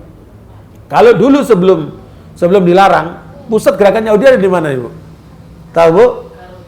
Bukan di Pondok Gede. Jadi kalau Ibu lihat pasar Pondok Gede, Ibu ketemu ada nanti namanya Ramayana. Di bawah Ramayana itulah kuburan pembesar Yahudi Ibu. Jadi dulu gubernur Yahudi Indonesia itu disumpahnya di Pondok Gede itu Bu. Ya, sekarang jadi apa? Ramayana itu dulu adalah pusat gerakan Yahudi pusat gerakan Yahudi di Indonesia. Dari mana kita tahu datanya Bu? Dari Belanda. Jadi ada kawan kita ke Belanda mengecek di mana pusat gerakan Yahudi, ternyata adalah di Pondok Gede. Pusat Yahudi namanya apa Ibu? Lodge. Nah, Grand Lodge itu artinya Pondok Gede itu Bu. Jadi Pondok Gede itu kata-kata terjemahan dari apa Bu? Grand Lodge. Artinya apa Bu? Pondok Gede. Ya, itu kita dapat datanya justru dari Belanda Ibu. Ya, di Indonesia nggak ketemu itu Bu. Ya. Polanya ada 2 Bu. Pola Yahudi itu ada 2, selalu ada 2. Satu mendukung anti agama, PKI, yang ada di mana? Lubang Buaya. Yang satu lagi menggerakkan agama yang ada di Kampung Sawah. Ya, dia posisinya tengah-tengah Ibu. Di sini Kampung Sawah, di sini apa? Lubang Buaya. Di sini anti agama, di sini menyebarkan agama Kristen. Nah, itu polanya seperti itu Ibu. Jadi dua-duanya ini gerakan Yahudi. Makanya Karl Marx itu siapa Bu? Yahudi. Karl Marx itu Yahudi. Makanya gerakan Amerika dan Rusia itu sebenarnya kong kali kong saja. Jadi mereka itu satu posnya, satu komandan. Yahudi dua-duanya Ibu.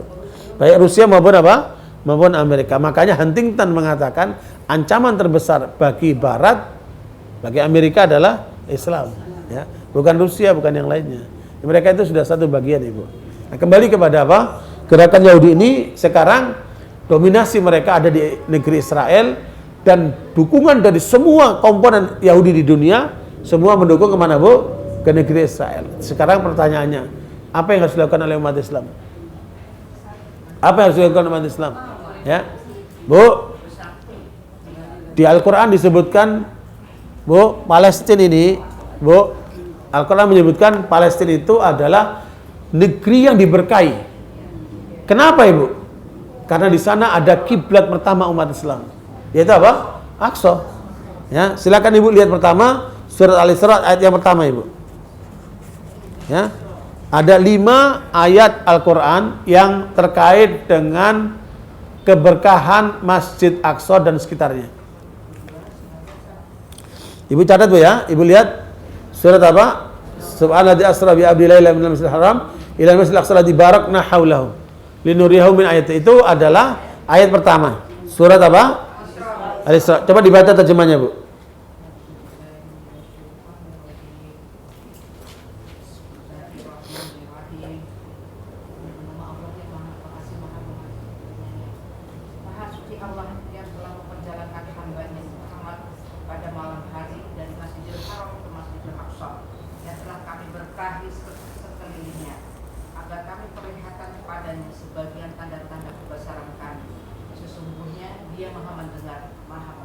Bu, saya mau tanya, kenapa kok Allah menjalankan Nabi Muhammad dari Mekah kok nggak langsung ke langit? Kok harus ke Aqsa dulu? Kenapa, Ibu? Ya? Kenapa, Ibu? Untuk ngikat buraknya. Hah? Untuk ngikat buraknya. Itu apa? Buraknya kan diikat, Pak. Kan langsung dari Mekah. Buraknya dari Mekah dibawa ke Aqsa baru ke atas. Kenapa, Ibu? Bu, perhatikan, karena Masjid Aqsa adalah merupakan tempat berkumpulnya seluruh para nabi. Sehingga Allah mengaitkan Nabi Muhammad dengan para nabi itu. Makanya sebelum Rasulullah Mi'raj ke Sidratul Muntaha, Nabi itu memimpin sholat seluruh para nabi di situ, Ibu. Ya. Caranya gimana? Wallahu a'lam. Yang jelas Nabi menyampaikan, aku memimpin sholat seluruh para nabi di Masjid Aqsa. Ya. Jadi Baitul Maqdis merupakan tempat berkumpulnya seluruh para nabi. Ya.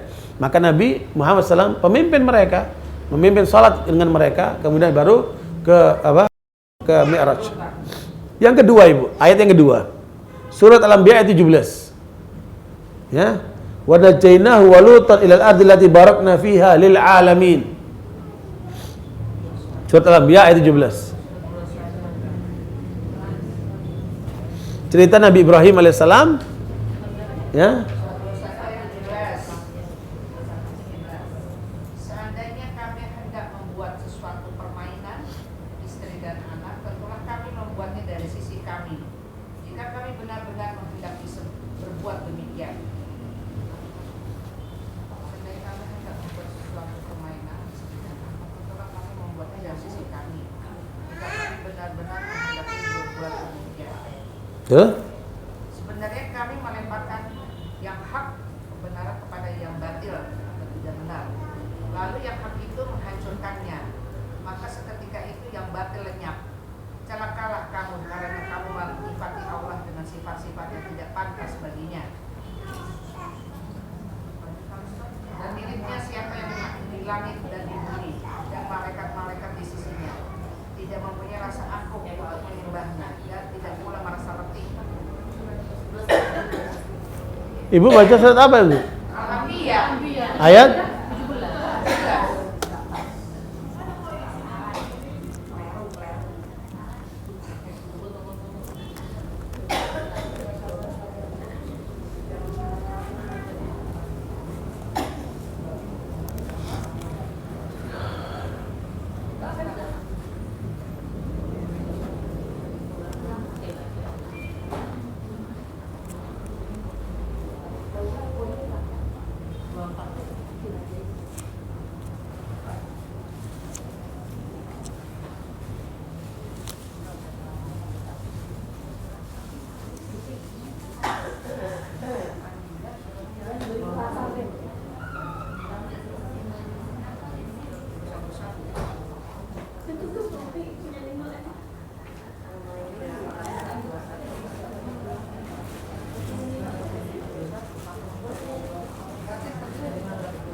Tujuh satu, Bu, bukan 17, Bu.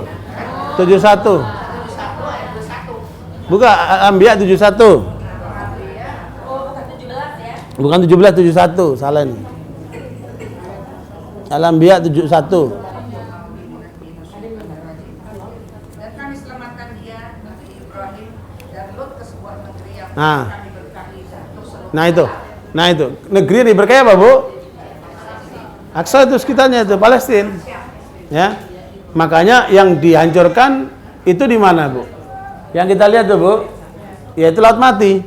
Laut Mati itu adalah kaumnya Nabi Lut yang dihancurkan oleh Allah di balik itu kota itu, Bu. Jadi Laut Mati itu. Ya. Sementara Nabi Lut dan Nabi Ibrahim diselamatkan kemana? Ke Palestina. Nah, itu negeri yang diberkahi untuk seluruh alam, Ibu. Nah, ini ayat yang kedua. Ya. Tadi saya lupa ya, sebenarnya kelewatan, Bu. Bu, terkait dengan apa? Tadi gerakan Yahudi di Amerika kan baru satu, Bu ya, AIPAC. Ya. Yang kedua itu Affirmation Defense League. Itu Affirmation Defense League ini kelompok yang melakukan karakter assassination. Affirmation Defense League. Kelompok yang menghancurkan karakter orang. Jadi karakter assassination, Bu. Jadi kalau nggak membunuh karakter ya. Jadi kalau ada orang yang melawan Yahudi atau merugikan Yahudi atau tidak menguntungkan kebijakan Yahudi, maka dia akan dilakukan karakter assassination. Ya, seperti apa namanya Clinton kan pernah diisukan selingkuh dengan perempuan itu karena dia menolak satu kebijakan Israel. Ya, dia dibikin namanya karakter assassination. Seperti itu. Affirmation Defense League. Nama ini lembaganya itu Affirmation Defense League. Ya. Kemudian yang ketiga, kalau orang itu ternyata masih berani melawan Yahudi, melawan kepentingan Israel, maka dia akan lakukan yang ketiga, yaitu Jewish Defense League. Ini bagian eksekusi, Bu. Yang dipimpin oleh Mir Kahini itu untuk mengeksekusi kelompok atau pihak yang dianggap merugikan dan mengancam Israel. Ya. Nah, makanya banyak seperti Khalid Mish'al itu pernah diracun sama kaum Yahudi di Yordan. Dia kan juru bicaranya Hamas ya. Itu diracun tapi alhamdulillah masih sempat masih bisa ditangkal dan sehat ya. Nggak boleh lagi gitu. Nah, beberapa orang seperti Abu Nidal dulu itu kan dieksekusi dengan ditembak gitu. Jadi itu apa? Itu perilaku atau pelaksananya eksekusi oleh Yahudi Defense League itu, Jewish Defense League, ya. Udah, Bu, jadi ada 3, Bu ya. Jadi ada politik, ada karakter assassination, ada apa, Bu? Eksekusi mati, ya. Eksekusi mati.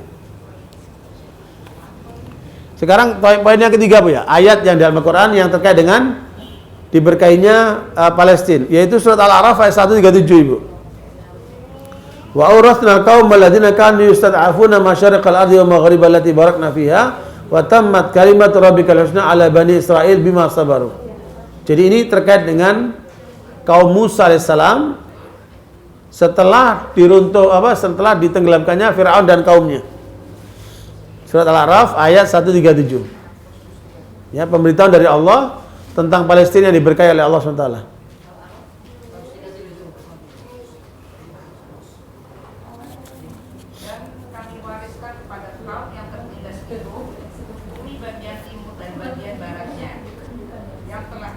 Nah itu, yang ambil berkah itu maksudnya apa? Palestina. Terus? Dan telah sempurnalah firman Tuhanmu yang baik itu sebagai janji untuk Bani Israel disebabkan kesabaran mereka. Dan kami hancurkan apa yang telah dibuat Fir'aun dan kaumnya dan apa yang telah mereka bangun.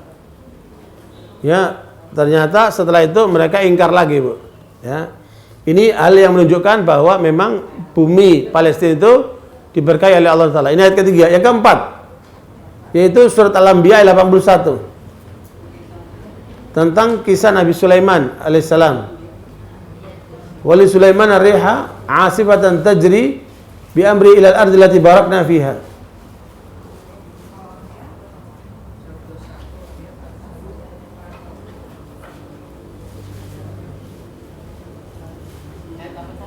Al-Anbiya 81.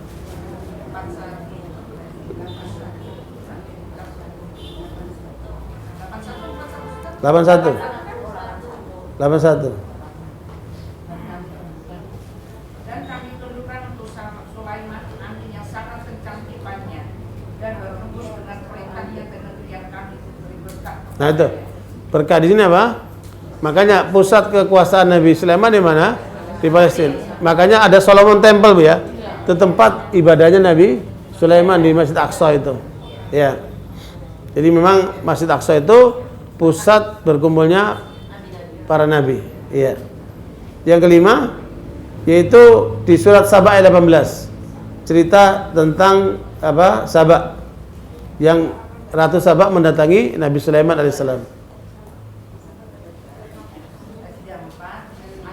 18.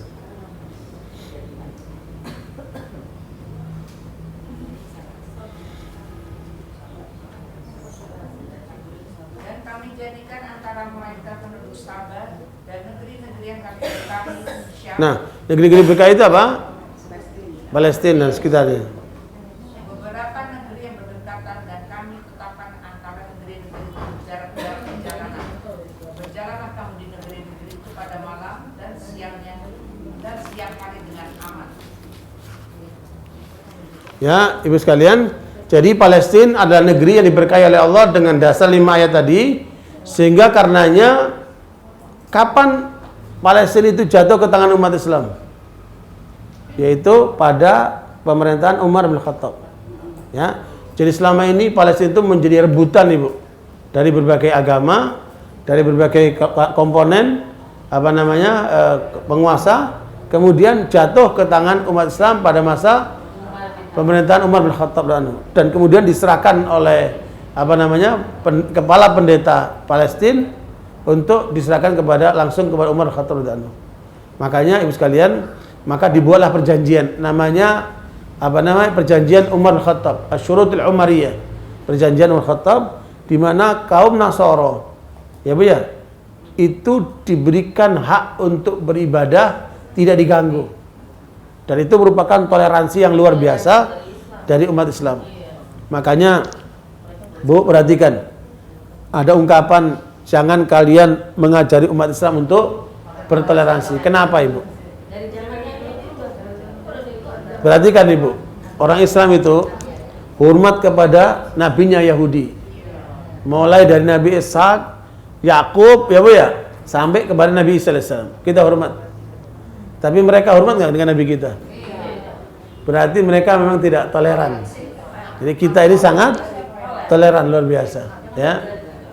Nah, barakallahu Nabi Umar Khattab, kalau ibu lihat di Palestina itu kan 3 tempat suci itu ada di mana, Bu? Di sekitar Masjid Aqsa. Ya, Masjid Aqsa itu kan ada sekitar 4.000 meter ya. Ya. Itu menjadi wilayah umat Islam. Ya, Bu ya. Kemudian ada dinding ratapan dipakai sama Yahudi. Nah, di dekat situ itu ada gereja Golgota. Ya, Bu, bisa. Gereja Golgota ini yang kemudian menjadi tempat suci orang Kristen. Namanya Kanisatul Qiyamah, ya, Golgota itu. Nah, Umar Khattab masuk ke gereja Golgota ini, beliau diminta untuk sholat. Ya. Tapi Umar menolak. Kenapa? Alasannya, kalau nanti saya sholat, khawatir nanti bukan gereja ini akan diakui milik umat Islam. Nanti kamu nggak kebagian apa-apa. Itu alasan Umar. Sehingga aku nggak mau sholat di sini. Aku akan bikin masjid di depannya. Itu hanya dibikin masjid Umar Khattab. Persis di depannya, Ibu. Ya. Makanya Nabi. Tapi ketika di masjid, di tempat tempat lahirnya Nabi Isa alaihissalam di Nazaret, Umar sholat, Ibu. Di gereja itu Umar sholat, Ibu. Nah, karena apa? Di situ tempat lahirnya Nabi Isa alaihissalam. Tapi kemudian umat Islam membuat masjid di depannya, namanya Masjid Umar Khattab. Kita pun sholat di situ kan? Ya, di depan berhadapan dengan gereja yang lahir Nabi Isa alaihissalam, yang itu kemudian sekarang menjadi tempat suci umat Kristiani. Ya, dan kita kalau di situ bangga sekali, luar biasa toleransi umat Islam kepada kaum Nasara. Tetapi yang terjadi kalau kaum Nasara berkuasa, apa yang terjadi, Bu? Sama sekali mereka tidak toleransi kepada umat Islam. Nah, itu buktinya apa? Andalusia. Spanyol. Ya, ketika mereka menang, umat Islam dibantai habis. Tapi ketika Salahuddin menang, kaum Nasara diberikan pilihan, kalian mau tinggal di Eropa atau kalian mau tinggal di sini sehingga kami lindungi kalian. Akhirnya mereka milih tinggal bersama Salahuddin Al-Ayyubi. Nah, itu satu sejarah yang memang menjadi indah sekali nilai cahaya itu di tengah umat Islam, ya. Nah, Bapak Ibu sekalian, sekarang pertanyaannya, apakah kemudian Israel Yahudi itu akan berhenti sampai di situ saja? Jadi rupanya mereka merancang lebih besar dari itu, Ibu. Jadi kemarin itu saya ketemu dengan orang Palestina, dia ambil S3 di Malaysia, menceritakan bahwa Donald Trump datang ke Israel, ya Bu ya. Kemudian dia datang ke dinding ratapan itu, rupanya dia naruh tulisan di situ, Ibu. Si Donald Trump. Ya. Ternyata dibuka surat tulisan itu apa, Ibu? Bahwa ini wilayah kaum Yahudi yang tidak boleh disentuh oleh orang Islam. Maknanya apa, Bu? Amerika melindungi Yahudi. Amerika apa? Melindungi apa? Yahudi. Itu pernyataan daripada Donald Trump sendiri.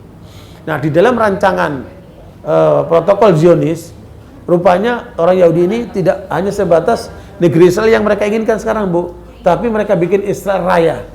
Israel Raya itu apa? Akan membentang dari Irak. Makanya Amerika menyerang ke Irak. Ini nanti akan ujung-ujungnya, Bu, sebagian akan diserahkan ke Yahudi, Bu, untuk memperluas wilayah apa? Yahudi. Sampai kemana, Bu? Ke Madinah nanti, Bu. Jadi rancangan Yahudi itu ingin mendirikan negara Israel Raya dari Palestina, Irak, Bu, sampai kemana? Ke Madinah. Ya, itu yang akan dirancang mereka ke depan. Makanya yang penting sekarang apa yang mereka lakukan, Bu? Bagaimana meruntuhkan Aqsa. Di bawah itu sudah dibikin kota, Ibu, sama Yahudi. Tinggal nunggu saatnya akan diruntuhkan apa? Masjid Aqsa ini. Nah, inilah yang sedang dipetakan oleh umat Islam. Jangan sampai Aqsa ini jatuh ke tangan mereka sehingga kemudian kita tidak berdaya, hanya semua dikuasai sama Yahudi. Makanya gerakan umat sekarang sedang mencoba untuk menekan Amerika, menekan Yahudi supaya hak umat Islam itu dikembalikan, ya, termasuk untuk beribadah di Masjid Aqsa. Barangkali itu, Bu, kajian kita pada pagi hari ini. Semoga memberikan pencerahan buat kita semuanya dan tahu bahwa musuh kita jangan lupa adalah Yahudi nomor 1, Ibu.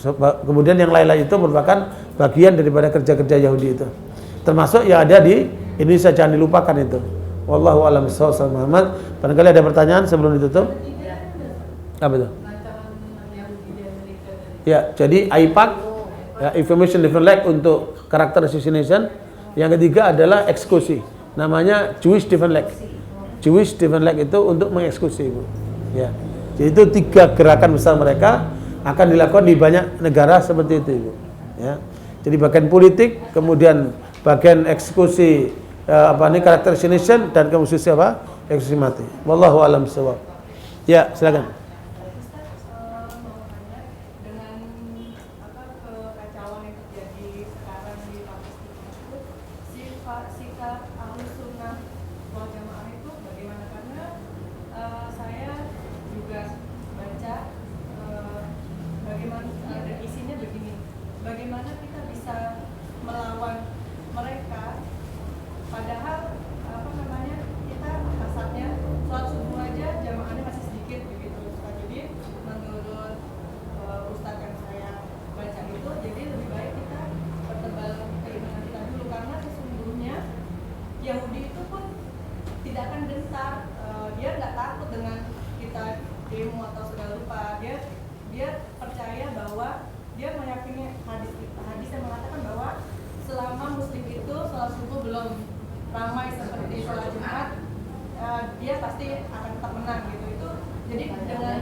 Ya, Barakallahu. Pertama harus tahu sebab kenapa kita lemah.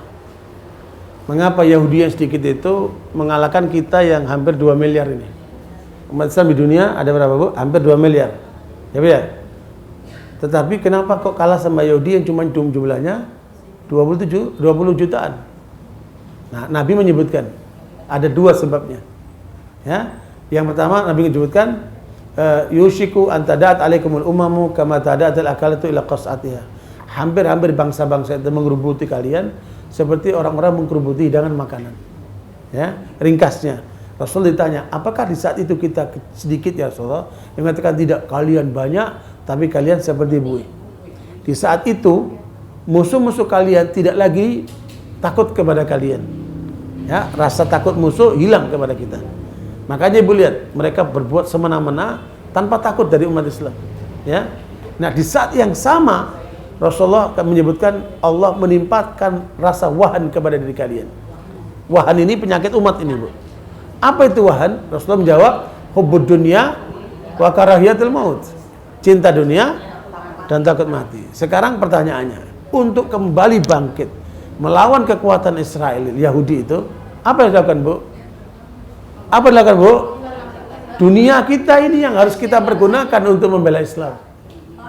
Jadi bukan hanya kaitan dengan salat subuh. Sekarang mau tanya ibu-ibu, kalau ada laki-laki datang ke rumah ibu mau melamar anak ibu, yang pertama kali ibu tanya apa? Nah itu kan urusan apa? Kalau baca Quran benar tuh, berarti agama kan? Tapi kenyataannya dunia dulu, kerjaan dulu. Jadi pemahaman umat Islam bahwa dunia untuk membela agama ini harus dikuatkan. Yang kedua, takut mati. Kenapa orang takut mati? Karena orientasinya bukan lagi untuk apa? Membangun akhiratnya, membangun dunianya dia. Nah, untuk memunculkan dia tidak takut mati, yang harus munculkan apa? Semangat jihad. Makanya Nabi menyebutkan siapa yang akan memenangkan perjuangan Islam. Dalam riwayat Imam Bukhari, Muslim dan yang lainnya, satakunu ta'ifatun min ummati dhahirin 'alal haqqi la yakhdhulu man khadalahum hatta ya'ti amrullahi wa hum kadzalik. Akan senantiasa ada sekelompok orang dari umatku yang akan menampakkan kebenaran, ya, meskipun banyak orang yang akan menghalanginya, tetap mereka akan tampil sampai mereka menang atau mereka dipanggil oleh Allah Taala. Artinya apa? Akan senantiasa ada sekelompok orang. Sekelompok orang ini, Bu, kata Imam Mujahid, bisa 3 sampai 1000 orang, bisa lebih. Artinya sekelompok orang itu berarti nggak banyak. Yang mereka punya komitmen dunianya untuk membangun apa, Bu, perjuangan Islamnya. Ya, orientasinya untuk cari mati syahid. Bukan takut mati, Bu, tetapi mati syahid. Nah, umat yang punya jiwa seperti ini, inilah yang baru bisa melawan Yahudi itu. Tandanya apa? Menjaga salat subuh. Dan salat subuhnya akan ramai seperti salat Jumat, begitu. Jadi salat subuh itu bukan menjadi ukuran orang itu sudah bisa berani menghadapi Israel kalau dia tidak punya jiwa seperti itu. Jadi memang harus muncul jiwa dunianya untuk membela agama dan hidupnya siap untuk mati membela agama. Baru akan terjadi kekuatan baru pada umat ini, dan ini terus harus dilahirkan dari generasi berikutnya. Jadi anak-anak kita ini harus dibangun sifat keberanian ke arah itu, Ibu.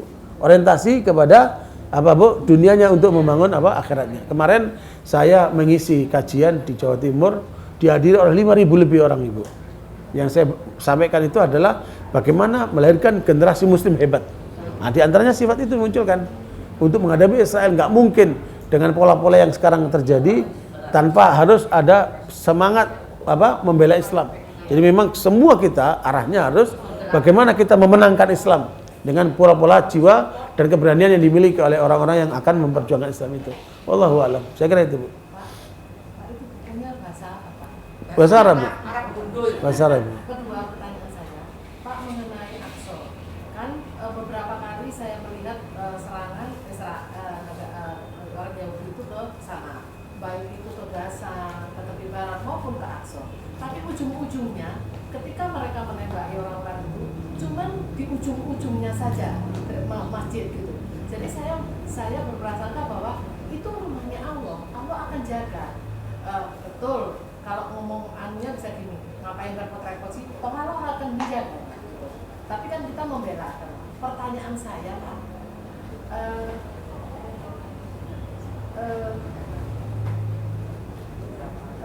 seberapa jauh kita harus membentengi Aqsa ini, karena kan Allah pasti akan jaga, tidak mungkin tidak.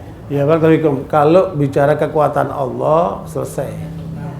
Tapi Allah katakan intan surullaha yansurkum. Allah memberikan kemenangan melalui kalian. Harus ada upaya kita menyelamatkan Aqsa. Kenapa mereka tidak berani langsung meruntuhkan Aqsa? Umat ini, Bu, tidak sedikit, Bu. Hampir 2 miliar manusia muslim ini, Bu. Kalau mereka marah semua kepada negeri Israel, habislah Israel itu, Bu. Makanya diambil sedikit-sedikit sama dia. Ya, diruntuhkan dikit-dikit sama dia. Kalau sekaligus semuanya marah, habislah Israel itu. Ya, makanya dilakukan pelan-pelan. Ini namanya politik mereka begitu, Bu. Ya, nanti sampai mereka runtuhkan dari bawah. Nah, itu mereka sedang merancang seperti itu. Tapi yang jelas bahwa umat Islam tidak pernah kalah, Ibu. Cuman masalahnya waktu saja. Tinggal terus kita ini apa peran kita? Ini yang harus kita jawab. Peran kita ini, kalau kita nunggu mereka yang lain, ya itu akhirnya saling menunggu. Nah, peran kita harus kita lakukan dan kita mulai dari Indonesia, Ibu. Ya, kalau kita kuat di sini, mereka ngeper juga di sana, Bu. Ya, sekarang dengan Starbucks itu diboikot saja, ini sudah mulai menurun ini. Apa namanya? Iya, seperti itu. Makanya umat ini harus berbuat sesuatu yang bisa dilakukan, kita lakukan lah sesuai dengan kemampuan. Jadi gak cukup dengan doa, tapi juga harus ada usaha. Allah akan menangkan, tapi lewat tangan kita juga, Ibu. Ya, wallahu a'lam bishawab, karena salat zuhur sudah tiba. Tadi ada lagi, Bu? Cukup. Nah, ya, Bu.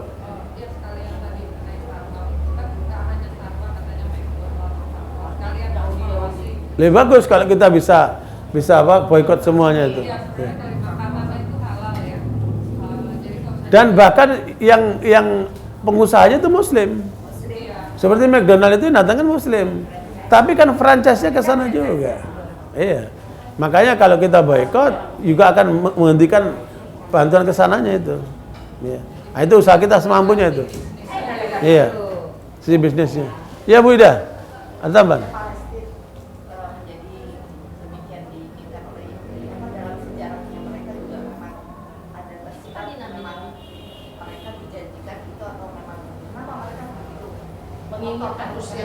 Oh iya, dari versi mereka, Armageddon itu adalah peperangan yang akan dimenangkan oleh Yahudi. Itu pusatnya ada di Palestina. Sehingga mereka harus menguasai Palestina untuk mengalahkan kekuatan yang lainnya seperti itu. Jadi kekuatan akan muncul dari sana. Jadi mereka sudah merasakan bahwa Palestina adalah bumi yang dijanjikan oleh Tuhan menurut versi mereka.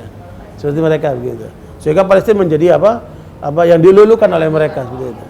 Sementara kita meyakini bahwa Aqsa itu adalah kiblat kita yang pertama kali, dan itu adalah pusat umat para nabi yang harus menjadi bagian yang dimiliki oleh umat Islam karena pernah dikuasai oleh umat Islam di masa Umar bin Khattab, kembali ke tangan kita lagi seperti itu. Makanya dunia tidak akan pernah sepi selama masih ada Aqsa itu, Bu. Nah, karena itu istilahnya epicentrisnya di sana itu, Bu. Ya, panasnya itu selalu di sana itu. Rebutan 3 agama. Islam, Kristen sama Yahudi. Ya. Memang segitu, iya. Iya. Iya, epicentrnya bukan di Indonesia, Bu, di sana, Bu. Maka Indonesia bisa tenang, sana nggak pernah tenang. Nah.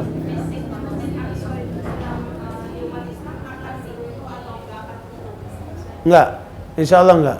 Jadi apa yang kita dapatkan insya Allah nggak akan sampai runtuh.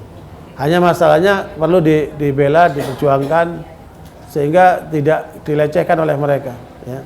Wallahu a'lam bishawab. Sallallahu Muhammad alhamdulillah. Mohon maaf dari kekurangannya. Subhanakallah bihamdika asyhadu an la ilaha illa anta astaghfiruka wa atubu ilaik. Wassalamualaikum warahmatullahi wabarakatuh.